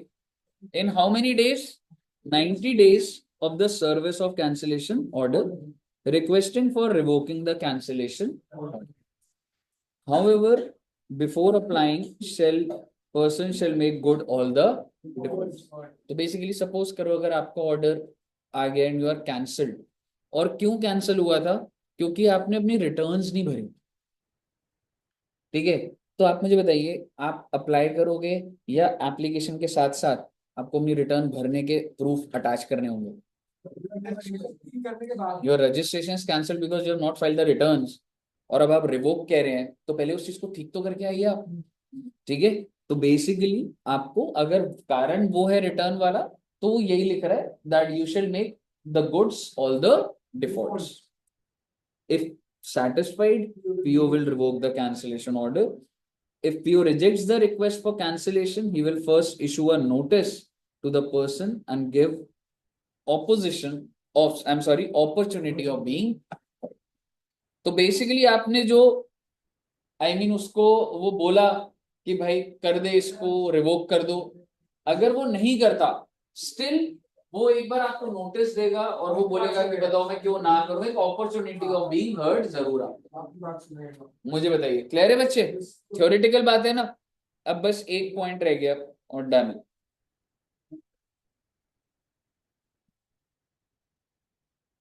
और इसमें एक और अच्छी बात नहीं लिखी हुई है, क्या हो रहा है? अरे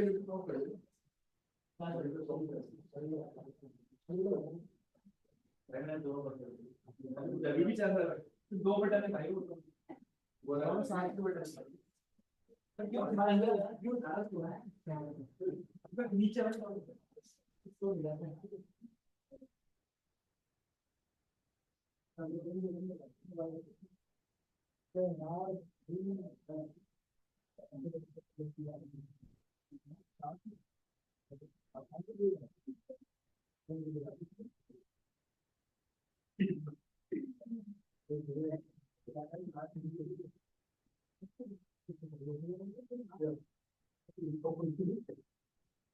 चलिए आइए बच्चे,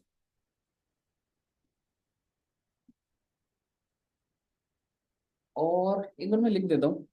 ठीक है, 10/6 को कैंसिल। अच्छा पहले मैं एक बार बोल देता हूँ फिर एक बार देखते हैं। अच्छा अब एक चीज समझिएगा, सबसे पहले एक चीज, सपोज करो मैंने तुम्हारा आज क्या डेट है? 19 नवंबर, एंड आज आपके पास कैंसिलेशन ऑर्डर आ गया, एंड लेट्स सपोज उसमें डेट भी आज की लिखी। ऑर्डर प्रिंट आज हुआ और कैंसिल कब से हुए हो? आज से। पहले बात समझ आई आप? ऑर्डर आपके हाथ में आ जाए और कैंसिल भी कब हुए हो? आज से।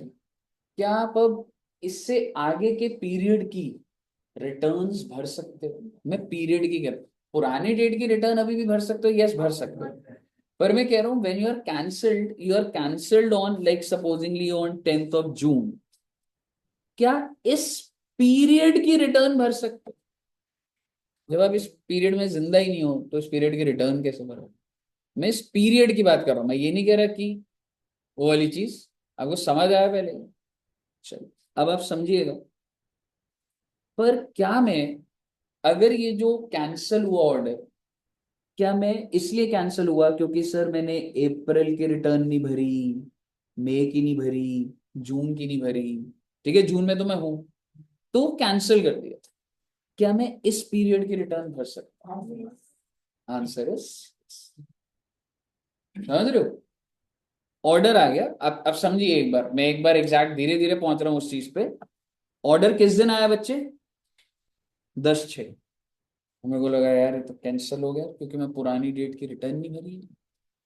And let me tell you, cancellation order आया with effect from 10 June. PO ने ऑर्डर दिया, तुम्हारी रजिस्ट्रेशन कैंसल्ड।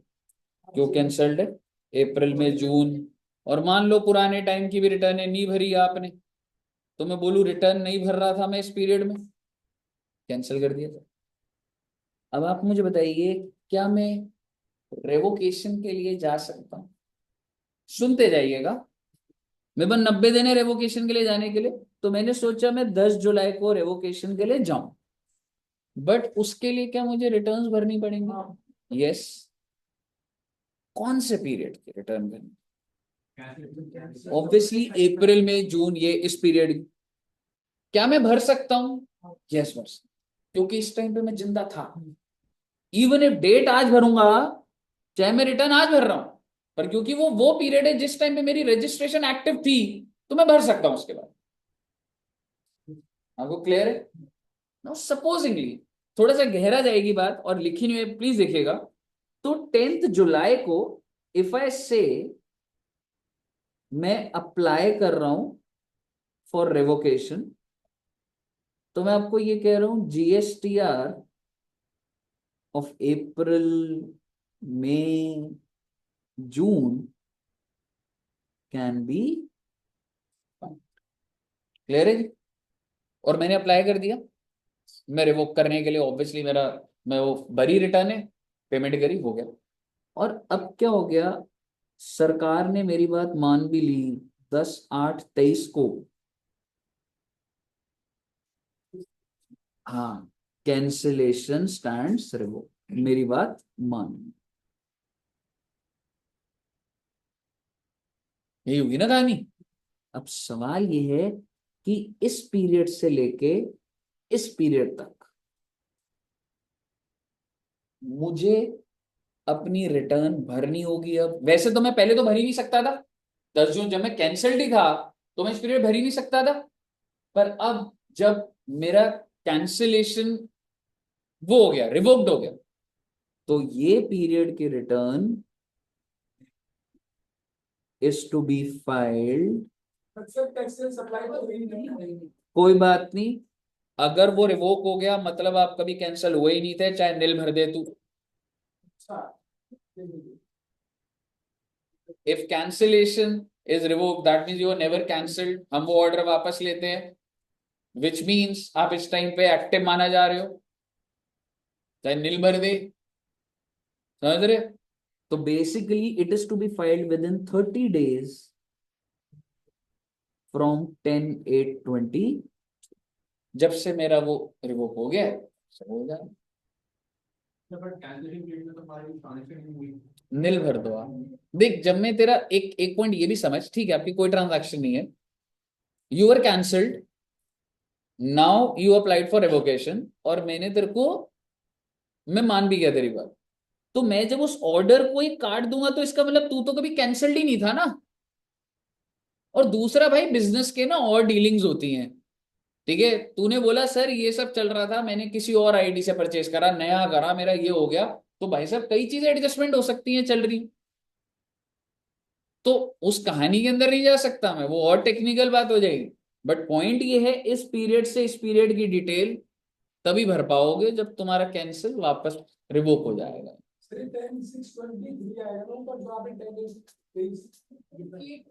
10/8 आएगा जब से तेरा कैंसिल रिवोक्ड हुआ है।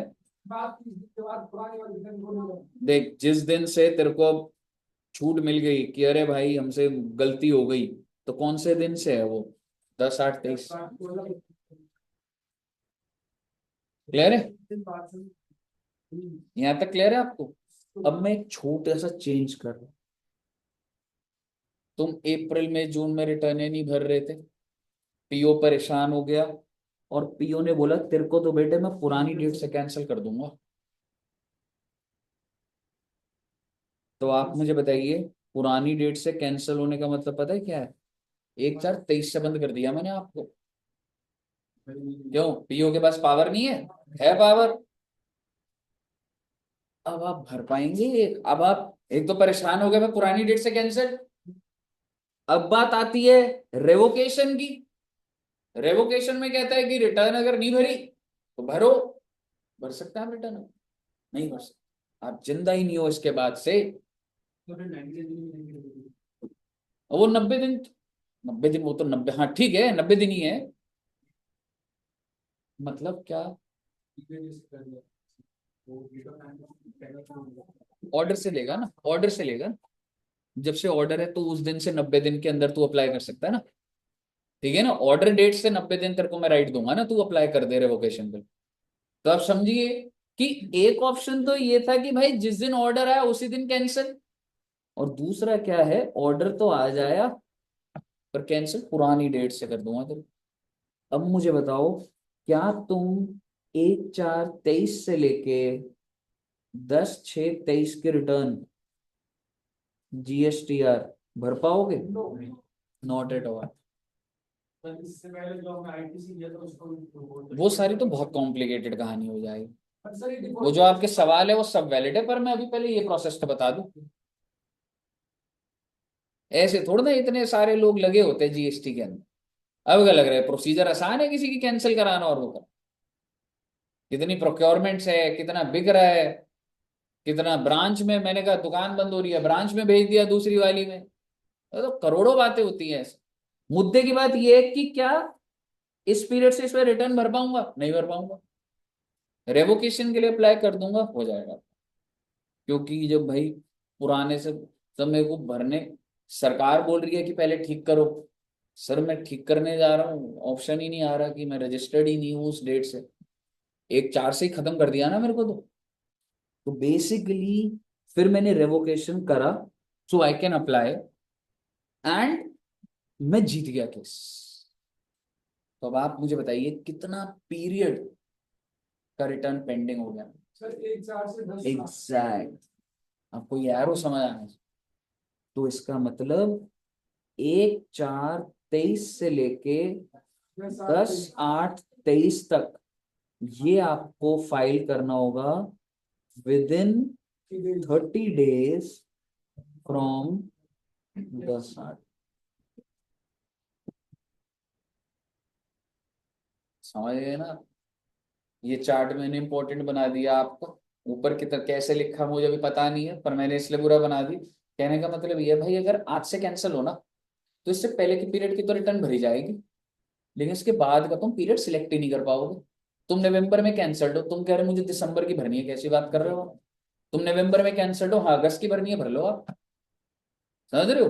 तो बेसिकली आपको ये ध्यान रखना है कि कैंसिलेशन डेट क्या है। So if it is same date, इसी दिन से, तो इससे पहले वाला तो भाई तुझ भर दे, तभी रेवोकेशन की एप्लीकेशन जाएगी। और अगर पुरानी डेट से हो जाएगा तो सिर्फ एप्लीकेशन चली जाएगी। और जब भी रेवोकेशन को हटा दिया जाएगा उसके 30 डेज के अंदर भाई जो भी पेंडिंग है उसको भर दो। मुझे बताइए, क्लियर है बच्चे? ये वाली बात आपको बस टेक्निकल बतानी थी, इससे ज्यादा रेवोकेशन में और कुछ भी नहीं। अब एक बार ये जो लिखा है इसको पढ़ना है एक बार।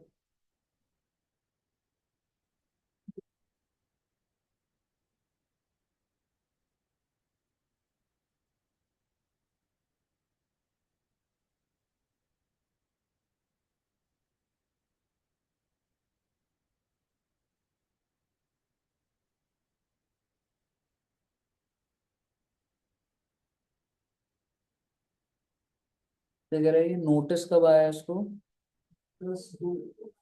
यानी कि आप कह सकते हैं शो कॉज नोटिस आया, और ऑर्डर कब निकल कर आ रहा है, 15/7 और ऑर्डर में डेट क्या लिखी हुई आ रही है, 15/7। तो यहां से लेके यहां तक तो वैलिड है ना। तो मैं कैन फाइल रिटर्न टिल 15 जुलाई। कब? On October. अक्टूबर क्यों बोल रहा हूं मैं? रिटर्न डेट क्यों लिखी हुई, वो कहानी तब बनी होगी कुछ, मतलब जो मर्जी हो। ठीक है, अक्टूबर का कुछ नहीं है। Can file return till REG06 was valid, that is 15 जुलाई। वो रिवोक होके दोबारा से वैलिड हो गया होगा, बस वो वाली कुछ चीज हुई। पर इसका कुछ भी नहीं करना था आपको, इसलिए मैं बोल नहीं रहा था।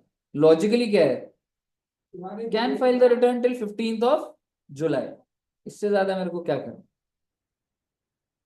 जब भी मैं रेवोकेशन के लिए एप्लीकेशन डालूंगा उसके उस डेट वाले दिन ठीक होनी चाहिए चीजें। मुझे बताइए, क्लियर है बच्चे? तो इसका मॉड्यूल में भी अच्छा एग्जांपल दिया हुआ है, बट आपको ना मेरा वाला ये नीचे वाला नोट कर लेना। ये समझ आ गया ना आपको? इसलिए मैंने वो नीचे वाला बना दिया, ऊपर वाले में 30 डेज की बात नहीं थी और वो था। मुझे बताइए कोई दिक्कत यहाँ तक?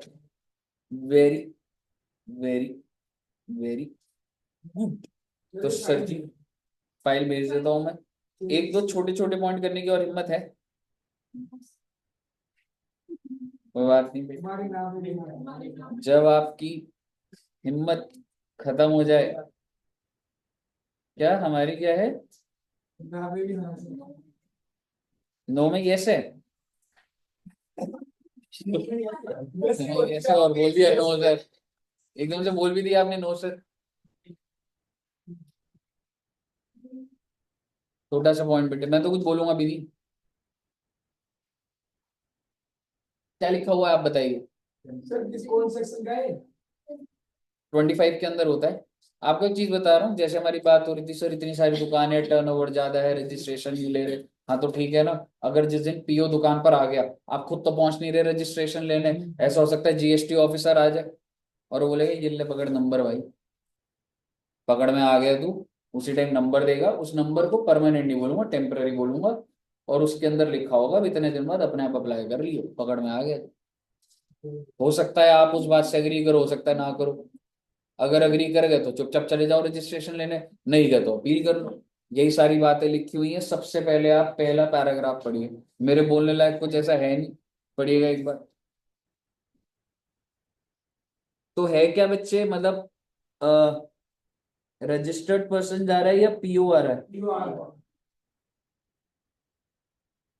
Suo motu registration by PO, the person to any survey, inquiry, inspection. हाँ जी मेरे को पता चलता है कि इसको रजिस्ट्रेशन की जरूरत है, प्लीज करवाया नहीं तो टेम्परेरी बेसिस पर रजिस्टर कर सकते हैं। बिल्कुल, लेकिन इसमें डेट्स और वो वैलिड वो रहेंगी। search or any other proceeding under the act, the PO finds that the person is liable for under the act has failed to apply for such registration, such officer may register the said person on temporary। और अब मैं बात कर रहा हूं such person बोले तो registered shall either submit an application for registration in the prescribed form within how many days from the date of grant of temporary। PO आ जाए, नंबर दे दिया, 90 दिन में आप अप्लाई कर लीजिए। और अगर आप पसंद नहीं है उस बात से, और file an appeal against such temporary registration. तो ये जो पीओ है, ये आई एम सॉरी, अच्छा पीओ ने क्या दे दी, टेम्पररी रजिस्ट्रेशन।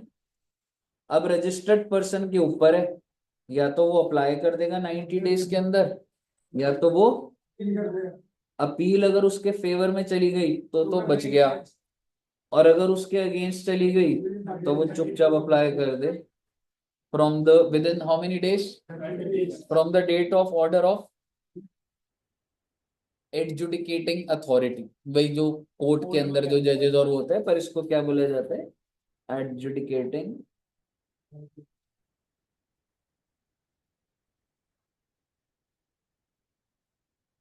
कोई दिक्कत? अच्छा अगर तुम चुपचाप खुद ही मान गए थे, हाँ हाँ सर चले जाते हैं, आ गए आप, पकड़ लिया आपने, 90 दिन में जाओगे, तो REG 06 इफेक्टिव डेट क्या होगी? उसी नंबर से उसके रजिस्टर। कहिए सर, क्लियर है? ओहो एक और पॉइंट आ गया। क्या टाइम हो गया?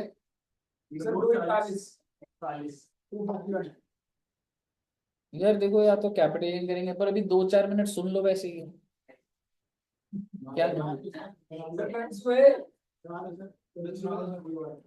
अच्छा एक बात बताओ, मैं तो कुछ भी नहीं बोलूंगा, आप मुझे बताओ क्या हेडिंग है। मैं नहीं पढ़ाऊंगा, आप बताइए। हाँ नहीं बता रहे?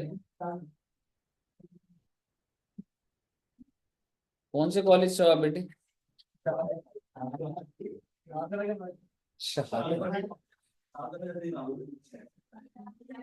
शारदा नहीं है, शारदा नहीं, पर अच्छा कॉलेज, मैं तो ऐसे ही बोल जाओ एक बार से वापस नहीं आओ।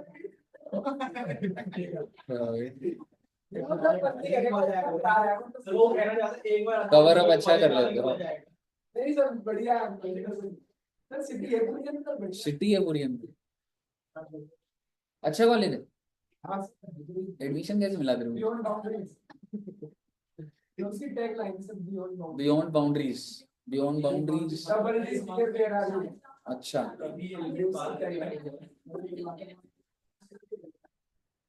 अच्छा ये कौन सा टॉपिक है? यूआईएन, और फुल फॉर्म क्या है? क्या होता है हर्ष जी, एक बार बताओ ना, यूनिक आइडेंटिटी नंबर। जैसे एक पैराग्राफ पढ़ के समझा दो। आपको यही है ना कि मैं नहीं पढ़ा रहा, आप तो पढ़ा सकते। मैं पढ़ के बोल रहा हूँ, खुद क्रिएटिविटी क्यों दिखा रहा हूँ? एक प्रोडक्ट फाइल में देख रहा हूँ उसमें। वो वही लगा, फोन अभी भी देख रहा है, स्क्रीन पे नहीं देख रहा है। संध्या जी आप ट्राई करना, नहीं तो हर जी को कर रहे हैं।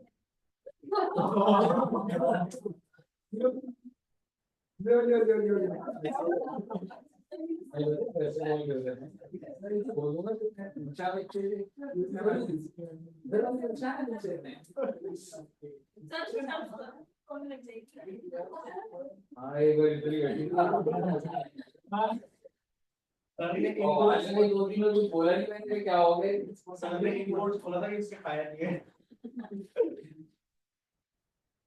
क्या है, कौन बताएगा?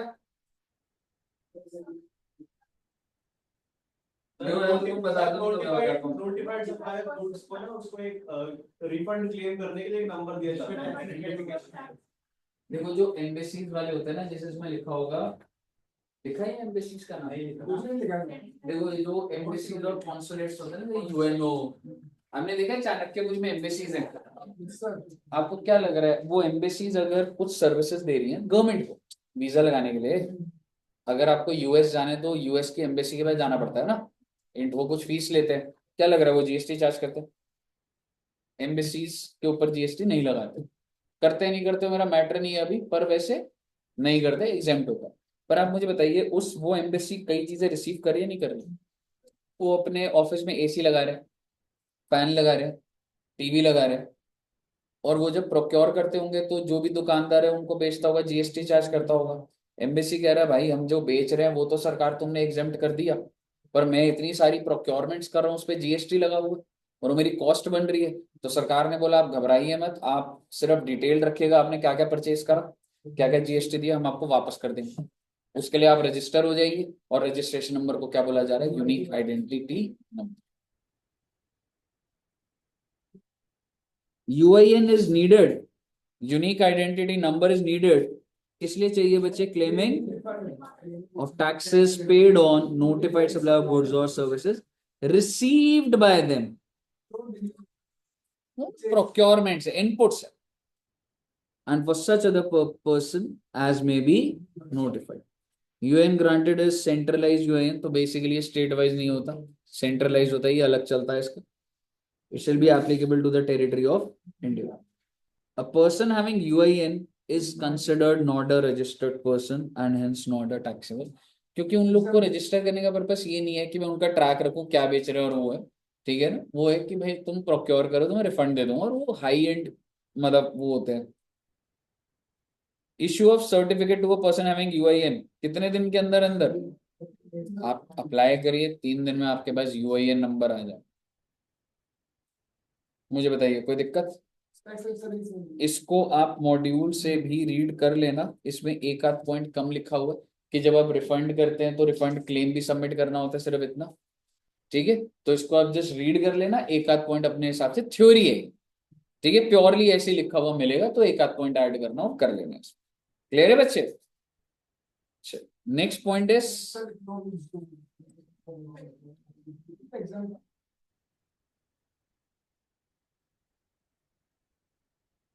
ये मैंने क्या बनाया बेटा? गुड।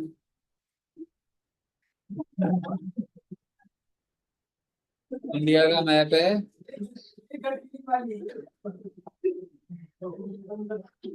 नहीं लगा इंडिया का मैप आपको? श्रीलंका पहाड़ है, पहाड़ उल्टा है, इंडिया दिमाग में नहीं आया मतलब, है ना? श्रीलंका भी बना दिया है।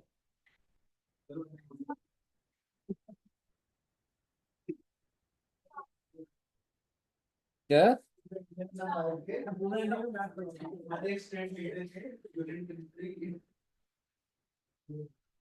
छोड़ो यार, ये क्या बन जाएगा, ये गुजरात है। ठीक है, एनीवेज इंडिया का मैप लग रहा होगा आपको, ये लग रहा है ना बच्चों? और ये क्या है?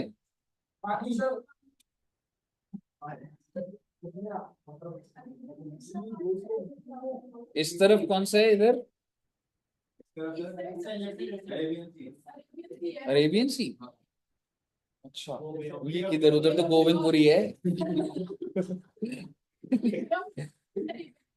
ये वाला अरेबियन सी है, और वो उधर तो नेहरू एनक्लेव पड़ता है उधर। अच्छा, और ये मेरे को तो सब भूल चुका हूँ, मेरे को याद नहीं है। Very good. तो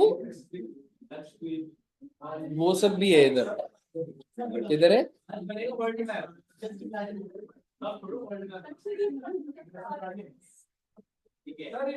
ग्लोब, ग्लोब, ग्लोब। ग्लोब बनाना बहुत अच्छा आता है मुझे, देख रहे हो? वो है, अच्छा लग रहा है।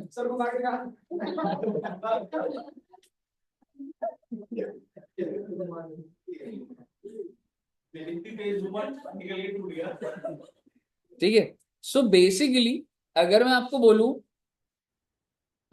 जैसे आप कह सकते हैं ये सेंटर में कौन सी जगह पड़ती है? मध्य प्रदेश। तो ये आपका एमपी है बच्चे। और मान लो एमपी के अंदर एक स्पेशल इकोनॉमिक जोन है, क्यों नहीं हो सकता? जैसे हरियाणा में भी ना स्पेशल इकोनॉमिक जोन्स है, और ये कॉन्सेप्ट ना मनमोहन सिंह जी लाए थे। पर आप मेरी बात समझिएगा, ये मध्य प्रदेश है, और मेरी एक दुकान एमपी में है और एक दुकान एससीजी में है। अब सवाल ये है कि मेरे को एक ही रजिस्ट्रेशन लेनी है या मुझे एससीजी की अलग रजिस्ट्रेशन है, although in the same state but in a special economic zone. So सवाल ये है, अच्छा सबसे पहले तो सर इसका टर्नओवर है 8 लाख और इसका टर्नओवर है 18 lakh. So it is my aggregate turnover total, क्योंकि पैन बेस्ड होता है turnover. So how much? 26 lakh which में हैव टू रजिस्टर। अब सवाल ये आता है कि रजिस्ट्रेशन एक लूं, किसी एक को प्रिंसिपल प्लेस और दूसरे को एडिशनल, या अलग अलग? स्टेट तो एक ही है, एससीजी की अलग चलेगी बेटे, registration number 1 and registration. A person having a unit in SEZ will have to make a separate application for. There may be cases where 2 units of a taxpayer are located in same state, example MP, one in the special economic zone, another outside. In such case, separate registration has to be obtained for each. क्या ये subject clear है ना आपको? तो बहुत ही बढ़िया बेटे, हमने 90% रजिस्ट्रेशन खत्म कर दिए। नेक्स्ट क्लास में आपको दिख रहा होगा कि ये जो एप्लीकेशन है ना, आधार ऑथेंटिकेशन थ्योरेटिकल है, ठीक है? ये 1-2 पेजेस बचे हुए हैं और बाकी आपका सारा का सारा रजिस्ट्रेशन। हॉटस्पॉट एक बार ऑन करना, फोन इधर लगा हुआ।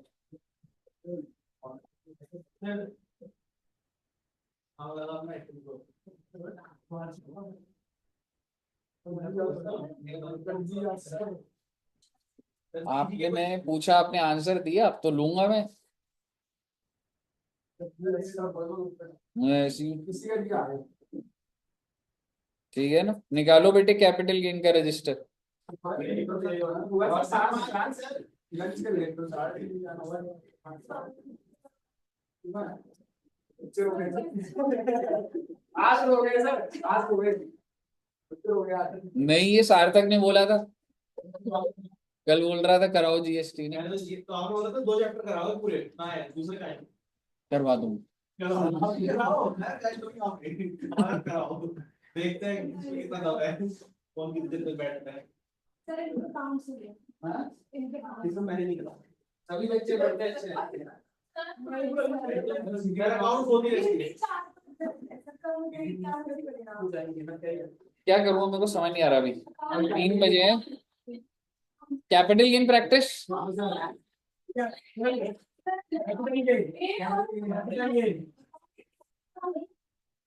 मेरा अकाउंट तो पढ़ते रहते फिर वो अकाउंट्स का वो हो जाएगा। वही तो छोटा थोड़ी है, उसमें क्वेश्चन करने में टाइम लगता है। नेक्स्ट क्लास में कैपिटल गेन का देख लेंगे, ठीक है। और आपकी नेक्स्ट क्लास 10 मिनट बाद स्टार्ट हो रही है। नहीं आज नहीं है, आज नहीं है, अकाउंट्स कर लेंगे, ठीक है बच्चे। ओके, ऑनलाइन भी सभी बच्चों को क्लियर है? अब हम सीधा काउंट करेंगे ना। हाँ कल कर लेंगे कैपिटल गेन नेक्स्ट क्लास में। Okay, thank you very much. क्योंकि रजिस्ट्रेशन भी खत्म हो जाए।